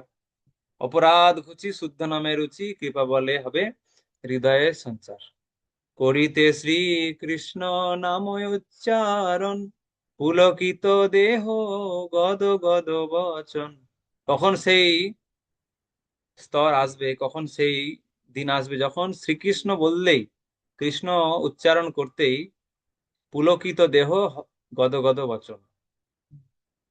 বৈবর্ণ বেপথু হবে সংঘটন, নিরন্তর নেত্রে ববে অশ্রুধার। বৈবর্ণ বেপথু হবে সংগঠন, আমার শরীর মুখ সব বিবর্ণ হয়ে যাবে আর চোখ দিয়ে নিরন্তর অশ্রু নির্গত হবে। এই স্তর কবে আসবে, এ ভক্ত প্রার্থনা করছে এরকম। তো তাহলে যাদের যাদের মনে হচ্ছে যে মনে হচ্ছে আমার ভালো জপ আর কোনোদিন পারবো না, ভক্তদের যে গুণ, শুদ্ধ ভক্তের যে গুণগুলো, ভাব স্তর, রাগানুগা স্তর, হ্যাঁ, এই স্তরগুলো আমার কি আদৌ আসবে? তার জন্য ভগবান এই রূপ গোস্বামী পাদ এখানে প্রার্থনা শেখাচ্ছে যে আমি যেন, আমি বাসনা করি যেন কোনো না কোনো ভাবে আমি তোমার শ্রীপাদ পদ্মের প্রতি যাতে আসক্ত হতে পারি। এই আশা আমার হৃদয়কে ব্যথাতুর করে তুলছে, কারণ আমি বুঝতে পারছি যে মনে হচ্ছে আমার পক্ষে এই পরম লক্ষ্যের দিকে যাওয়াটা অসম্ভব হয়ে যাচ্ছে। তো এই এরকম যদি মনে হয় তখনই সে আকুল ভাবে ভগবানের কাছে প্রার্থনা করবে, তৎক্ষণাৎ ভগবান তাকে কৃপা করবে। এই আকুলতাটাই হচ্ছে শরণাগতি। এই আকুলতা যদি চলে আসে তখনই দেখবেন আপনার জপে রুচি এসে গেছে। হুম। তো সেই জন্য এটা আমাদের তো ধরে রাখতে হবে না, এটা তো আমাদের থাকে না সবসময়। তারপরে সমুৎ কণ্ঠা। সমুৎ কণ্ঠা মানে ভগবানের ভক্তি লাভ করতে অত্যন্ত উৎকণ্ঠিত, এটাকে বলা হয় সমুৎ কণ্ঠা।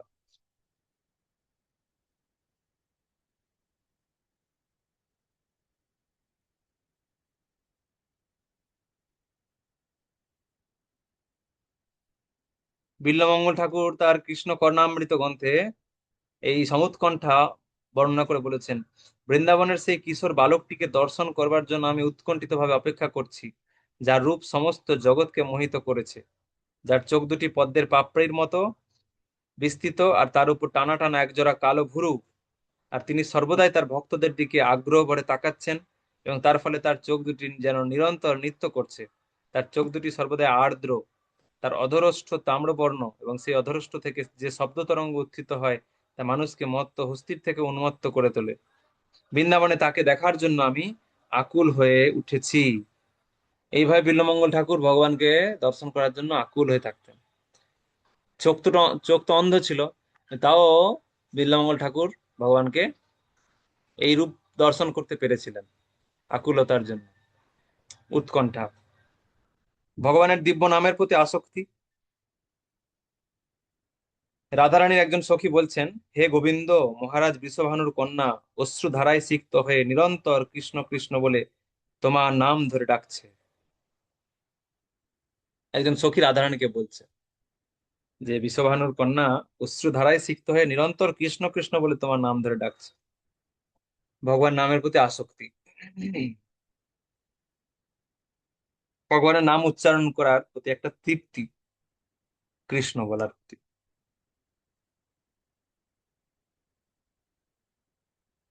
ভগবানের দিব্য গুণাবলী বর্ণনায় আগ্রহ, অর্থাৎ ভগবানের নাম প্রচারের প্রতি আগ্রহ।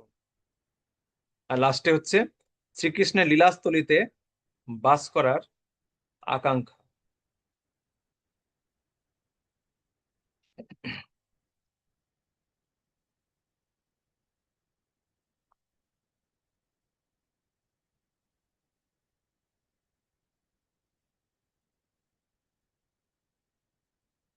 তো এইভাবে ধামবাসের প্রতি আকাঙ্ক্ষা থাকা উচিত। যদিও প্রচারের জন্য গুরুবর্গরা আমাদেরকে যে কোনো স্থানে বসবাস করে প্রচার করতে বলছেন, তারপরেও আমরা যে স্থানে আছি সেখান থেকে আমাদেরকে সাধন ভক্তি অনুশীলন এবং প্রচারে যুক্ত থাকা উচিত। কিন্তু তারপরেও ধামবাসের প্রতি একটা তীব্র লোভ আকাঙ্ক্ষা থাকা উচিত। মাঝে মাঝে আমাদেরকে ধামে গিয়ে বাস করে আসা, সেখানে গিয়ে শুদ্ধ বৈষ্ণবদের শ্রীমুখে হরিকথা শ্রবণ করা, এর প্রতি আমাদের লোভ থাকা উচিত। আর একটা বিষয় এখানে রয়েছে, যেটা হচ্ছে আসক্তি। তাহলে এই যে ভাব স্তরের 9টি লক্ষণ বলা হলো, এরপরে লাস্টে প্রভুপাদ লিখছেন যে কৃত্রিম ভাবে এই যে লক্ষণগুলো, এই লক্ষণগুলো কৃত্রিম ভাবে কেউ অনুকরণ করতে পারে, নাটকের মতো অভিনয় করতে পারে। বুঝতে পারছেন? তো এটাকে আবার দুই ভাগে ভাগ করা যায়, একটা হচ্ছে ছায়া আসক্তি আর একটা হচ্ছে পরা আসক্তি। দেখুন, এই আসক্তির অনুকরণকে দুইটি ভাগে বিভক্ত করা হয়েছে। পরের পাতায় 2-3টে প্যারা বাদ দিয়ে বলছে এই আসক্তির অনুকরণকে দুটি ভাগে বিভক্ত করা হয়েছে, ছায়া আসক্তি ও পরা আসক্তি। ছায়া আসক্তিটা কি? ছায়া আসক্তিটা হচ্ছে কেউ হয়তো বৈধি ভক্তি অনুশীলন করেনি, সদ্গুরুর দ্বারা দীক্ষাপ্রাপ্তও হয়নি, অথচ এই ধরনের আসক্তিকে অনুকরণ করছে। কি ধরনের আসক্তি? না নামের প্রতি আসক্তি, ঠিক আছে, ভগবানের ধামবাসের প্রতি আসক্তি, ভগবানের লীলা বর্ণনার প্রতি আসক্তি। এই আসক্তিগুলোকে অনুকরণ করছে, নাটক করছে, এইটাকে বলে ছায়া আসক্তি। এরা অনেক সময় নাটক করতে গিয়ে কেঁদে যায়, কেঁদে ফেলে। বুঝতে পারছেন? কেঁদে ফেলে, অনুকরণ। যেমন দেখবেন মায়াপুরে যাবেন, কিংবা অনুষ্ঠানে প্রোগ্রামে আমরা বলাই না সবাইকে, বলুন হরে কৃষ্ণ, উচ্চস্বরে বলুন, বলি না? শোনা যাচ্ছে না, শোনা যাচ্ছে না, আরো জোরে, আরো জোরে। 25% শোনা গেছে, এই বাস স্ট্যান্ড অব্দি গেছে, স্টেশন অব্দি গেছে, মায়াপুর অব্দি চলে যাবে। এরকম আমরা বলি, নানা রকম ভাবে বলি, তাদেরকে জোর করে করাই, একই না? তো এটা কি তাদের আসক্তি? এই যে তারা করছে, পাশাপাশি দেখছে শুদ্ধ ভক্তরা নৃত্য করছে, ওইটা দেখে তারাও অনুকরণ করছে, নাকি না? পাশাপাশি শুদ্ধ ভক্তরা হাত তুলে কীর্তন করছে, নৃত্য করছে, ওটাও দেখে তারাও অনুকরণ করছে। তো এর ফলে তাদের মধ্যেও কিছুটা ছায়া আসক্তি চলে আসে, ছায়া আসক্তি। বুঝা যাচ্ছে? শুদ্ধ ভক্তদেরকে তাদের যে ভগবানের প্রতি আসক্তি, অনুকরণ, শুদ্ধ ভক্তরা হয়তো বসে সুন্দর করে জপ করছে, ঠিক আছে, সেইখানে সেও বসে গেল, জপের মালা নিয়ে এসে একদম সোজা হয়ে বসে জপের আচার্য হয়ে গেল 5 মিনিটের জন্য। তারপরে একটুক্ষণ পরে আর স্থির থাকতে পারছে না, তখন ছটপট করে উঠে চলে যাচ্ছে। তো কিছু সময়ের জন্য তার মধ্যে কিন্তু ছায়া আসক্তি চলে আসছে। তো এইটা অনেক সময় অনুকরণ করে যারা সহজিয়া, তারা এই ছায়া আসক্তিটাকে তৈরি করে, তারা আহ, অর্থ উপার্জন করে। চোখ দিয়ে জল নিয়ে আসতে হবে, এমন ভাবে বলতে হবে যাতে সবার চোখ দিয়ে জল এসে যায়।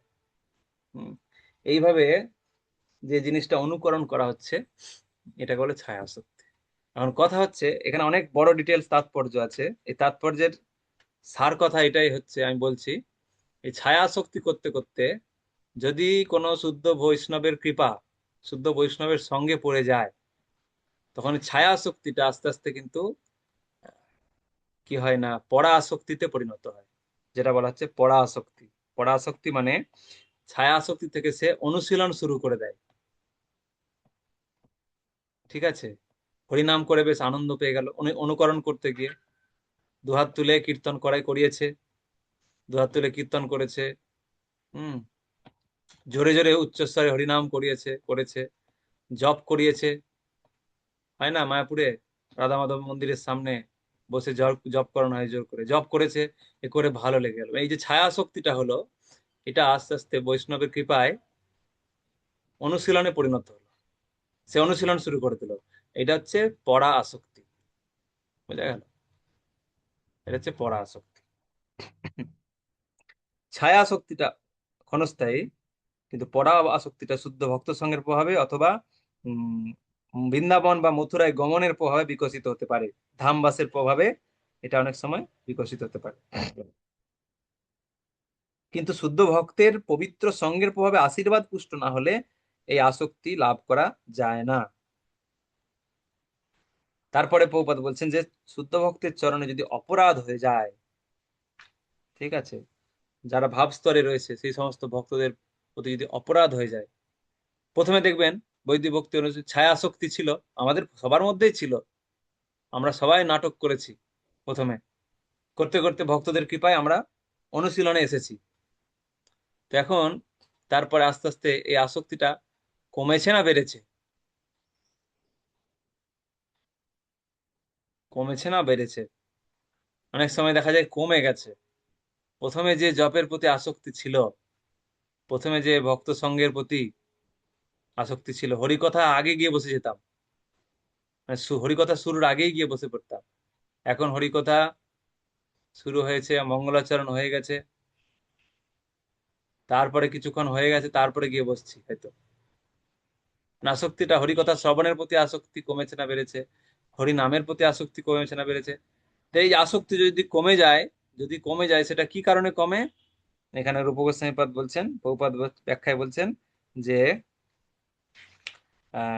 বৈষ্ণবদের দোষ দর্শনে, বৈষ্ণবদের দোষ দর্শনের ফলে বা ভক্তদের চরণে অপরাধ করার ফলে এই আসক্তিটা আস্তে আস্তে কমে যায়। ছায়া শক্তি থেকে পরাশক্তি, পরাশক্তি থেকে সেটা আস্তে আস্তে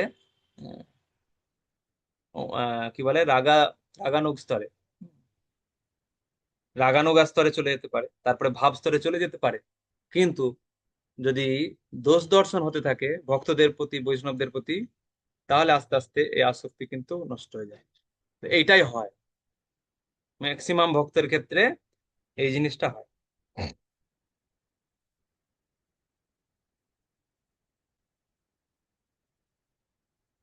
তো সেই জন্য আমাদেরকে এই বিষয়ে খুব সচেতন থাকা উচিত।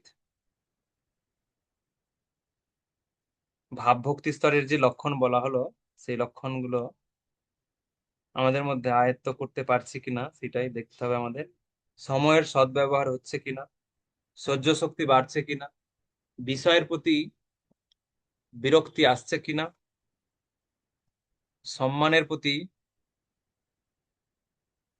সম্মানের লোভ কমছে কিনা, ভগবানের প্রতি বিশ্বাস আসছে কিনা, ভগবানের সেবার জন্য উৎকণ্ঠা আসছে কিনা, ভগবানের নামের প্রতি রুচি আসক্তি আসছে কিনা, ভগবানের গুণাবলী বর্ণনা প্রচারের প্রতি আগ্রহ আসছে কিনা, আর ভগবানের ধাম বাসের প্রতি আকাঙ্ক্ষা আসছে কিনা। এই যে ভাব স্তরের লক্ষণগুলো বলা হলো, ভাব ভক্তির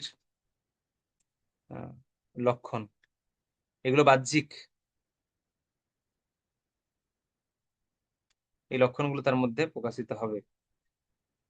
আর আর কি কি হবে না, কখনো কখনো রোমাঞ্চ, কম্পন, চোখ দিয়ে অশ্রু, শরীর থেকে ঘাম, সেদ, এইগুলো কখনো কখনো হবে। তাহলে বুঝতে হবে তার মধ্যে ভাব স্তর জাগরিত হয়েছে। তখন এইগুলো আমাদের মধ্যে তো আসা এই গাছে কাঁঠাল গোফে তেলের মতো, তাই না? গাছে কাঁঠাল গোফে তেল যেমন, কিন্তু তাও আমরা পড়ছি কেন? বৈদিক ভক্তি অনুশীলন ঠিক না হলে, বৈদিক ভক্তি অনুশীলন দীর্ঘদিন এক বছরের সাধনা চাটে হবে না তো। এক বছরের সাধনা চাটে ভাব স্তরে যাওয়া যাবে না। সাধনা চাট দিনের পর দিন মেনটেন করতে হবে, ভক্তি শাস্তি চলে যাবে, তারপরেও সাধনা চাট চলতে থাকবে। এইভাবে দীর্ঘ বছরের পর বছর যদি বৈদিক ভক্তি অনুশীলন হয়, তাহলে হয়তো সেই স্তরে আমরা আশা করতে পারি। বোঝা গেল? তো সেই জন্য সাধনা চাট কখনোই ছাড়া যাবে না। এই জন্যই এইটা ভক্তি শাস্ত্রীতে নিয়ে আসা হয়েছে, যাতে আমরা বুঝতে পারি যে এই সাধনা চাটের কি মূল্য, সাধনা চাটের কি মাহাত্ম্য আছে। হুম। সবাই পাঠাচ্ছেন, ভালো লাগছে, সাধনা করছেন, তো এইটা আমাদের আগামী জীবনেও ধরে রাখতে হবে। তাহলে আমরা বৈদিক ভক্তি ঠিকঠাক অনুশীলন করলে ধীরে ধীরে ভাবস্তরে যেতে পারি। তাহলে এখন অন্তত পক্ষে আমরা তো ভাবস্তরে নেই, তাহলে এই জিনিসগুলো কেন পড়ছি, কেন জানছি? কারণ যারা ভাবস্তরে আছে তাদের চরণে যেন কোনো অপরাধ না হয়ে যায়। হুম। কখনো কখনো তো বোঝা যায় না কে কোন স্তরে আছে। সেই জন্য কারো চরণে যেন কোনো অপরাধ না হয়ে যায়, তার জন্য সাবধান থাকা। এরপরে আমাদের রয়েছে প্রেম ভক্তি, লাস্ট চ্যাপ্টার, 19 অধ্যায়। আর একটা দিন ক্লাস হবে আমাদের, আগামী বুধবার। আমাদের কোর্স কমপ্লিট হবে, কোর্স শেষ হবে, একটাই চ্যাপ্টার বাকি আছে। হয়তো আধা ঘন্টা লাগবে হয়তো। তারপরে বাকি সময়টা আপনারা ফিডব্যাক দেবেন। এই যে কোর্স করলেন, কতদিন হলো? 1 বছর হয়েছে? 1 বছর হয়ে গেছে। আমরা রথের আগে শুরু করেছিলাম না পরে শুরু করেছিলাম? রথের আগে না পরে? কথা শ্যামানন্দ, আগেই হয়। রথের রথের সময়? গত বছর তো রথটা আরো আগে হয়েছিল। আচ্ছা, রথের আগে শুরু হয়েছিল। রথের আগে শুরু হয়েছিল। এই বছর আমরা রথের পরে আবার শুরু করছি। নেক্সট নেক্সট ব্যাচ রথের পরে শুরু হবে, আপনাদের রথের আগে শুরু হয়েছিল। তাহলে রথের আগেই শেষ হয়ে গেল, তাই না? তো যাই হোক, আপনারা কিছু ফিডব্যাক দেবেন যে কোর্স, মায়াপুর ইনস্টিটিউশন থেকে যে কোর্স স্ট্রাকচার বানিয়েছে সেই অনুযায়ী কোর্স করে আপনাদের কেমন লাগলো। তো মায়াপুর ইনস্টিটিউশনকে ধন্যবাদ জানানো। হ্যাঁ। এবং কি কি বিষয়ে কি বিষয়ে আরো পরিমার্জিত করলে আরো আপনাদের সুবিধা হবে। আপনারা তো বুঝতে পেরেছেন যে এই বিষয়গুলো যদি হতো তাহলে আমাদের আরো সুবিধা হতো। সেই সব আলোচনা, এরকম কিছু উপলব্ধি, ফিডব্যাক, যেগুলো আমাদের কোর্স স্ট্রাকচারকে, কোর্সের পরিকাঠামোকে আরো উন্নত করতে সহযোগিতা করবে। আপনাদের মূল্যবান মতামত দেবেন। জন্য আগামী ক্লাসে লাস্ট চ্যাপ্টারটা শেষ করার পরে 1-1.5 ঘন্টা আমরা ফিডব্যাক শুনবো আপনাদের। ঠিক আছে? শ্যামানন্দ পু, বলুন কি বলবেন। তো এখানে 17 অধ্যায়ে আপনি একটা উপমা দিলেন, ভাব ভক্তি হচ্ছে দরজার মতো, এর হ্যাঁ, ভিতরে রয়েছে প্রেম, আর বাইরে কি রয়েছে, সাধারণ ভক্তি না রাগানো? বাইরে বাইরে বৈদি থেকে শুরু করে রাগানুগ অব্দি, বুঝতে পারছেন? বৈদি থেকে শুরু করে রাগানুগ অব্দি, রাগানুগার পরের স্টেজটাই হচ্ছে ভাব, সেটা হচ্ছে দরজা।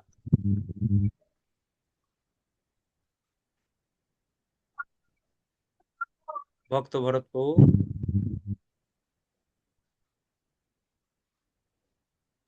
হরে কৃষ্ণ প্রভু, প্রণাম।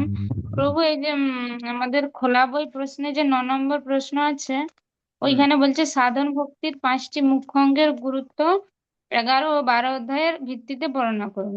আপনি কোন ব্যবহারিক পন্থায় সাধন ভক্তির এই 5টি মুখ্য অঙ্গ আপনার ব্যক্তিগত জীবনে উন্নত করবেন তা নিজের ভাষায় লিখুন। এটা একটু প্রশ্নটা ঠিক মতো বুঝতে পারছি না, একটু বলে দিলে ভালো। গাইড করে দাও। ও আচ্ছা, গাইড বইটা এখানে নেই। 1 মিনিট, প্রশ্নটা আরেকবার বলুন। সাধন ভক্তির 5টি মুখ্য অঙ্গের গুরুত্ব 11-12 অধ্যায়ের ভিত্তিতে বর্ণনা করুন, এটা একটা প্রশ্ন। আর একটা প্রশ্ন হচ্ছে, আপনি কোন ব্যবহারিক পন্থায় সাধন ভক্তির এই 5টি মুখ্য অঙ্গ আপনার ব্যক্তিগত জীবনে উন্নত করবেন, তা নিজের ভাষায় লিখুন। 5টি মুখ্য অঙ্গ মানে তো বুঝতে পারছেন, হুম ভক্তি হুম সঙ্গে হরিনাম, ভাগবত শ্রবণ, এগুলো, তাই তো? হ্যাঁ প্রভু, এটা মানে এর গুরুত্ব মানে আমাদের এইগুলো, ভক্তি জীবনে। এর গুরুত্ব আপনাকে লিখতে হবে ওখান থেকে, তাৎপর্য থেকে। এবারে আপনার জীবনে এই জিনিসগুলো কি করে উন্নতি করবেন, ভক্ত সঙ্গটা আপনি কিভাবে উন্নতি করবেন, হরিনাম জপটাকে কি করে উন্নতি করবেন, ভাগবত শ্রবণ এটা কিভাবে নিয়মিত করবেন, ঠিক আছে? তারপরে ধামবাস, বিগ্রহ, ভগবানের অর্চন, এগুলোকে কিভাবে আপনি আরো উন্নতি করতে পারবেন, ব্যবহারিক পন্থায় আপনাকে সেটা লিখতে হবে। এর জন্য কোনো শ্লোক বা উপমা দিতে হবে? হ্যাঁ, শ্লোক আপনি মাঝখানে দিতেই পারেন, দিলে তো ভালো, শ্লোকের উপরে তো নাম্বার আছে। ঠিক আছে প্রভু, ঠিক আছে।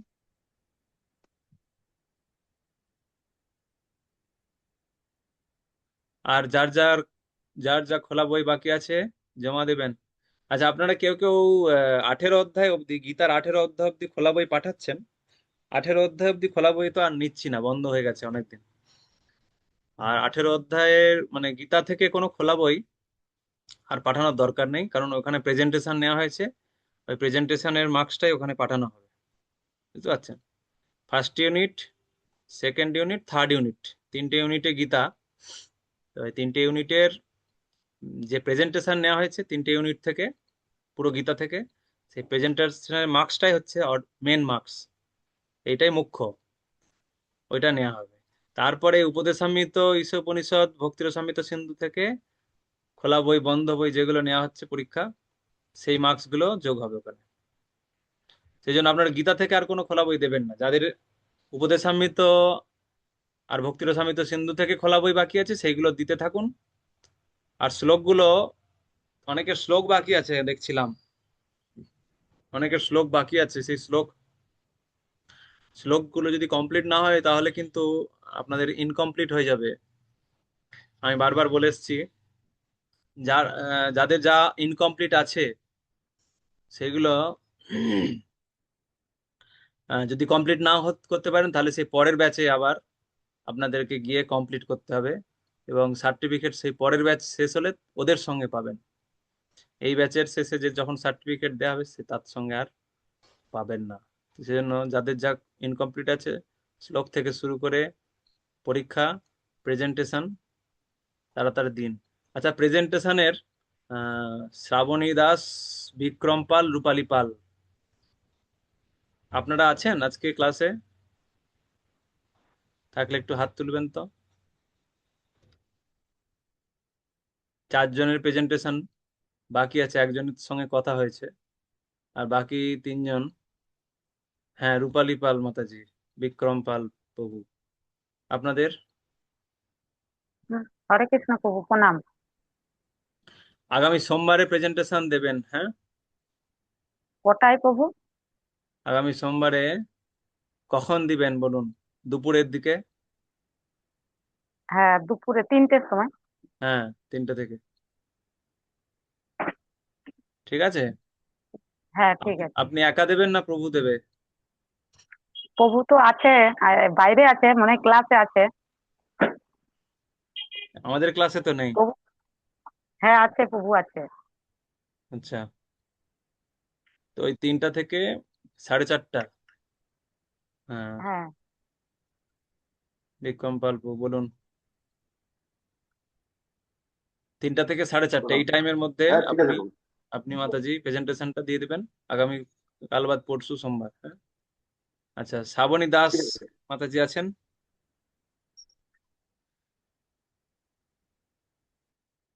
না, নেই।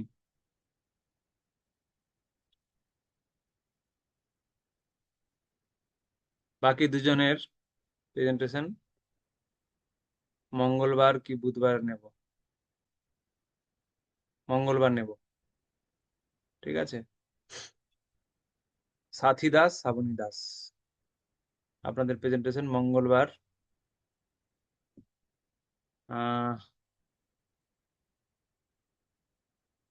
মঙ্গলবার কখন নেব?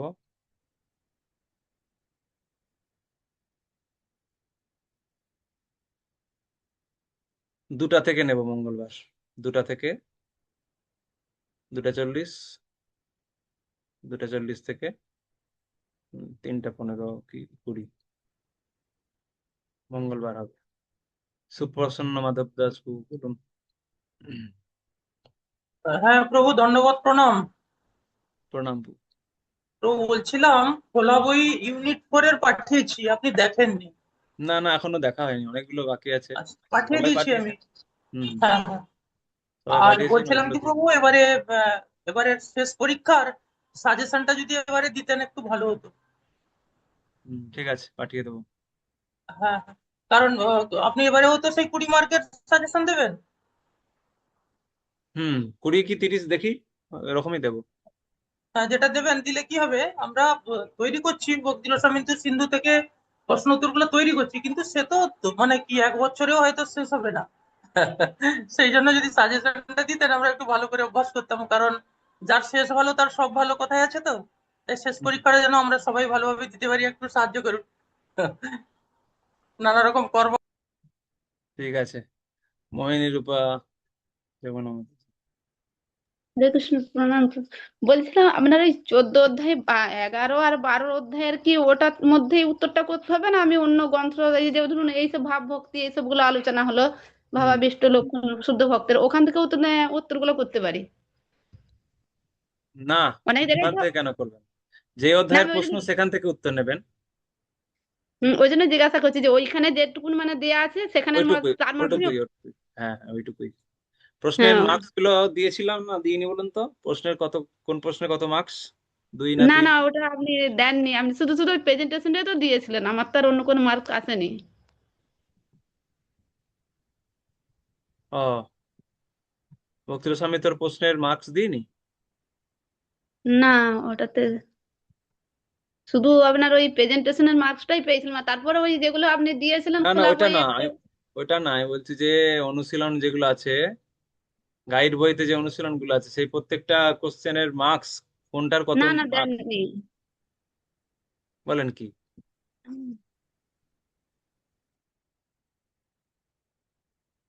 তারক জনার্দন প্রভু।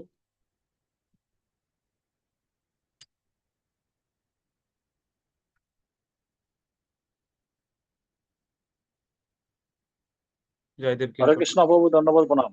হ্যাঁ, হ্যাঁ প্রভু, ওইটা তো মার্কস গুলো দেওয়া হয়েছিল গাইড বই, আপনি ওই প্রশ্নগুলোর মার্কস গুলো দিয়েছিলেন। হ্যাঁ, আরেকটা সেটাই তো প্রশ্ন প্রভু, আমি তো অবাক হয়ে গেল, তো আমি তো হ্যাঁ দিয়েছি, আমার মার্কস গুলো মনে পড়ছে। দিয়েছিলেন, কোনটা কত হবে দেওয়া আছে। আর বলছি প্রভু যে যে লাস্টে যে প্রেজেন্টেশনটা হবে লাস্ট ইউনিটের, তো ওইটা কি রথের আগে হবে না রথের পরে হবে? কেন রথে তো এখন প্রচুর চাপ। প্রেজেন্টেশন না বন্ধ বই পরীক্ষা? হ্যাঁ, বন্ধ বই পরীক্ষা। ওইটা তো আপনার খোলা বইটা তো পাঠিয়ে দেওয়া হবে, কালকে আমার লেখা হয়ে গেছে, ওটা পাঠিয়ে দেবো। বন্ধ বই পরীক্ষাটার কথা বলছি। রথের আগেই সেরে আচ্ছা, ফেললে বন্ধ তো বই পরীক্ষাটা কি চাপ ওই কমে যেত, তাই না? সে বন্ধ কথা। বই পরীক্ষাটা কি এবারে ওই প্রেজেন্টেশনের মতো ওরকম বলে দেওয়া হবে, না লিখে আবার জমা লেখা হবে, কিভাবে না, হবে ওইটা? মৌখিক মৌখিক পরীক্ষা হবে, মৌখিক। মৌখিক, আচ্ছা আচ্ছা, ওটাই বলছি। তাহলে ওইটা কি ওই রথের আগেই হবে? রথকে তো আর মাত্র 12 দিন বাকি। 12 দিনের দিনে রথ, 11 দিন বাকি টোটাল। 11 দিনের আজকে দিনে হচ্ছে অধিবাস, এই অধিবাস না 5, 4 তারিখ হয়ে গেল আজকে, 4 4, শেষ ধরে নেন। 4 আর 5 9, আহ, 4 দিন আপনারা যদি সময় পান, 16 4 তারিখে দিন, তো রথ। 4 দিন সময় পেলে তৈরি করতে পারবেন না রথের পরে? ওইটাই চিন্তা করছি, কারণ রথের এখন ওই প্রচুর চাপ, কালেকশন ফালেকশনের ব্যাপার আছে তো। আহ, আর আমাদের দাসপুরে রথ এই বছর মায়াপুর থেকে আমাদের হয়েছে, মানে আচ্ছা, স্বীকৃতি পেয়েছে। তো সমস্ত ভক্তদের আমি এখানে আসার জন্য আহ্বান জানাচ্ছি। আপনি আসবেন কৃপা করে এখানে। ঠিক আছে, কত জায়গায় যাব। একটু কৃপা করে আসবেন সময় করে, আপনাকে কমসে কম টিভিতে মানে কি বলে মোবাইলে তো দর্শন করেছি একবার, মায়াপুরে আপনাকে দর্শন করেছিলাম মঙ্গল আরতিতে। তারপরে তো আর দর্শন হয়নি আপনার। আপনি যদি কৃপা করে একবার আসেন, আমাদের এখানের ভক্তরা আপনাকে একটু দর্শন করলে ও সবাই দর্শনে পবিত্র করে, এটা তোমার গুণ। আমাকে দর্শন করে একবার কি আপনি এলে হবে? খুব ভালো হয়। কিছু হবে না আমাকে দর্শন করে। তো ঠিক আছে, রথের পরেই হবে তাহলে। রথের পরেই পরীক্ষাটা নেব। তার মানে 24 তারিখে উল্টো রথ। জুলাই জুলাই মাসের মধ্যেই কমপ্লিট করতে হবে তাহলে। 24-এর পরে আর 1 সপ্তাহ সময় পাবো। হুম, 1 সপ্তাহের মধ্যে, কারণ আবার সেপ্টেম্বরে জেলা সম্মেলন। তাহলে তো জেলা সম্মেলনের সার্টিফিকেট গুলো দিতে পারবো না, বুঝতে পারছেন? এখন যদি পরীক্ষাটা হয়ে যেত রথের আগে, তাহলে জেলা সম্মেলনে মানে সেপ্টেম্বরে 15, 16, 17 বোধ হয় জেলা সম্মেলন। আমি ভাবছিলাম তখন সার্টিফিকেট গুলো দেওয়া যেত যারা যারা যাবে। আপনারা আজকে আর কালকের মধ্যে আমি দিয়ে দিচ্ছি ওই এটা প্রশ্ন উত্তরের সাজেশন গুলো। 4-5 দিনের মধ্যে যদি তৈরি করতে পারেন তাহলে রথের আগে পরীক্ষাটা কমপ্লিট হয়ে যেত, বুঝতে পারছেন? এইখানে তো আরো ছোট ছোট প্রশ্ন, ভক্তের সম্মিত সিন্ধুর প্রশ্ন খুব ছোট ছোট, তাহলে খুব ভালো হতো। আরাধনা মাতাজি কি বলেন, বলুন। হরে কৃষ্ণ, প্রণাম প্রভু। বলছি উপদেশামৃত যে খোলা বইটা ছিল ওইটা তো আমি পাঠিয়েছি, মার্কসটা পাইনি, তো দেননি আপনি। মার্কস দিয়ে দেবো। কয়েকটা দিন বসেছিলাম, সব ওই সময় যা যা হাতের সামনে এসেছে সব মার্কস দিয়ে দিয়েছি। আবার একদিন বসবো, সবার পিডিএফ গুলো খুলবো, মার্কস দিয়ে দেবো। পাইনি ওই জন্য বললাম একটু প্রভু। পেয়ে যাবেন মার্কস। সুকৃতি শ্রীনিবাস প্রভু, বলুন।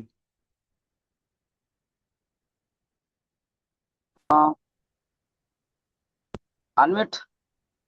হরে কৃষ্ণ প্রভু, শুনতে পাচ্ছেন? হ্যাঁ বলুন। বলছিলাম প্রভু, যেটা রথের পরে করলেন এটা আমার মতো অধম স্বীকৃতি প্রভুর পক্ষে খুবই উত্তম, কারণ আমাদেরও কিছু প্রিপারেশন পিছিয়ে আছি এতে বন্ধ বইয়ের। তো রথের পরে হলে জয়দেব কিঙ্কর দাস প্রভু যেটা বললেন, একই আমরা আমরা দুজনে মিলেই রথযাত্রা পরিচালনা আমরাই করি। তো সেই হিসাবে আমাদের পক্ষে খুব একটু চাপ হতো, তো আপনি 4 দিন পরে করবেন, এটা আমাদের অত্যন্ত প্রিয়। এবং আমাদের রথযাত্রা উৎসব কমিটির পক্ষ থেকে আপনাকে আমরা এবং আমাদের অনলাইন ক্লাস গ্রুপে যে সমস্ত গুরু ভাতা গুরু ভগ্নীরা আছেন সকলকে আমাদের জয়দেব কিঙ্কর প্রভু এবং সুকৃতি শ্রীনিবাস দাস প্রভুর তরফ থেকে আমরা আমন্ত্রণ জানাচ্ছি দাসপুর রথযাত্রা মহোৎসবে। এবং আপনাকেও একদিন ক্লাসে আসতে হবে আমাদের এখানে, এটা আমার অনুরোধ আমাদের জয়দেব প্রভুর আর আমাদের। 1 বছর ধরে ঘ্যান ঘ্যান করলাম, আর কি ক্লাস শুনবেন? আর ভালো লাগবে? একটু আপনি আমাদের জীবনের মডিফাইসটাকেই চেঞ্জ করে দিয়েছেন। তাহলে আমার মনে হয় আপনি একবার এই রথযাত্রা উৎসবে আমাদের পাঠে যদি আসেন, আমার মনে হয় আরো আপনাকে দর্শন করে আপনার শ্রীমুখ থেকে হরে কৃষ্ণ। শ্রবণ করলে আরো ভালো হরে হবে। কৃষ্ণ প্রভু। হ্যাঁ বলুন।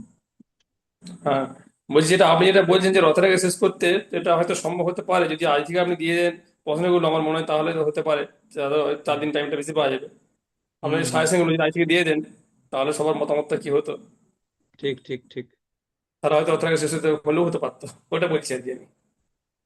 ধরুন আজকে তো 4 তারিখ, 5, 6, হ্যাঁ 7, কালকে রবি, সোম মঙ্গল 4, 5, 6, 7, 8, 8 তারিখ অব্দি প্রিপারেশন নিলেন, 9 তারিখ থেকে পরীক্ষা স্টার্ট করলাম। হ্যাঁ, টাইমটা পাওয়া গেল।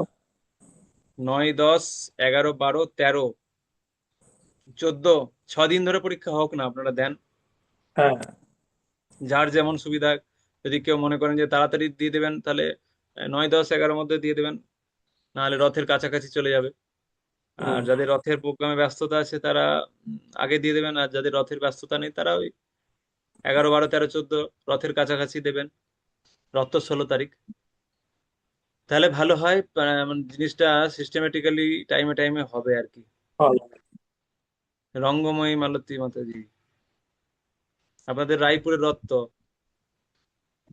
ও, হরে কৃষ্ণ প্রণাম। মানে আগে দিলে ভালো হয়, পরীক্ষা আগে হলে ভালো হয়। হ্যাঁ, তাহলে রথ এই তো আই- ঠিক আছে। মধুমিতা রয় মাতাজি। হরে কৃষ্ণ প্রভু প্রণাম। বলছি প্রভু কত নম্বরের ওইটা দিবেন? 15 না 20? বেশি না, 20 দেবো, 20। হরি ঠিক আছে। বল। আচ্ছা বাবু, ঠিক আছে, হরে কৃষ্ণ প্রণাম। হুম। তারক জনার্দন প্রভু। হরে কৃষ্ণ বলছি, দানব প্রণাম বলছি। বলছি প্রভু, যে খোলা বই যে পাঠানো হয়েছিল, তার মধ্যে কিছুগুলো আপনি তার খোলা বই যে প্রশ্নগুলো লিখে অ্যান্সার লিখে পাঠিয়েছিলাম, তার মধ্যে আপনি দেখেছেন কিন্তু তার কিছু দেননি। আমি সেগুলো দেখেছেন কি সেগুলো আমি নিজেই কনফিউজ আছি। না, মূল্যায়ন মার্কস দিইনি তার মানে। তার মানে ওটা হয়তো সিন করেছি, পিডিএফটা সিন হ্যাঁ, করেছি, কিন্তু খুলে ভেতরে দেখিনি। দেখলে নাম্বার সঙ্গে সঙ্গে বসিয়ে পাঠিয়ে দিতাম। মানে যাদের আজ যাদের পর্যন্ত যতগুলো আছে একটার মাত্র মার্ক মার্ক করে পাঠিয়েছেন, আর বাকিগুলা দেখেননি, সেই না, জন্য আমি উপদেশামৃত আর ভক্তিরসামৃত সিন্ধুর এগুলোই আমার কাছে আছে। বাকি তো ডিলিট হয়ে গেছে। আমি বলেছিলাম না, গীতা থেকে যারা যারা পাঠিয়েছিলেন, গীতা থেকে যে খোলা বইগুলো, সেগুলো তো আগে ডিলিট হয়ে গেছে। সেই জন্য প্রেজেন্টেশনের মার্কসটাই মেন মার্কস করে দেওয়া হচ্ছে। প্রেজেন্টেশন যা যা দিয়েছেন আপনারা, ওটাই ফার্স্ট সেকেন্ড থার্ড ইউনিটের মার্কস। আর এখানে উপদেশামৃত ভক্তিরসামৃত সিন্ধু থেকে যা পাঠাচ্ছেন পরে, সেই মার্কস গুলো আমি পাঠিয়ে দিচ্ছি, খাতা দেখে পাঠাচ্ছি। সুপ্রসন্ন মাধব।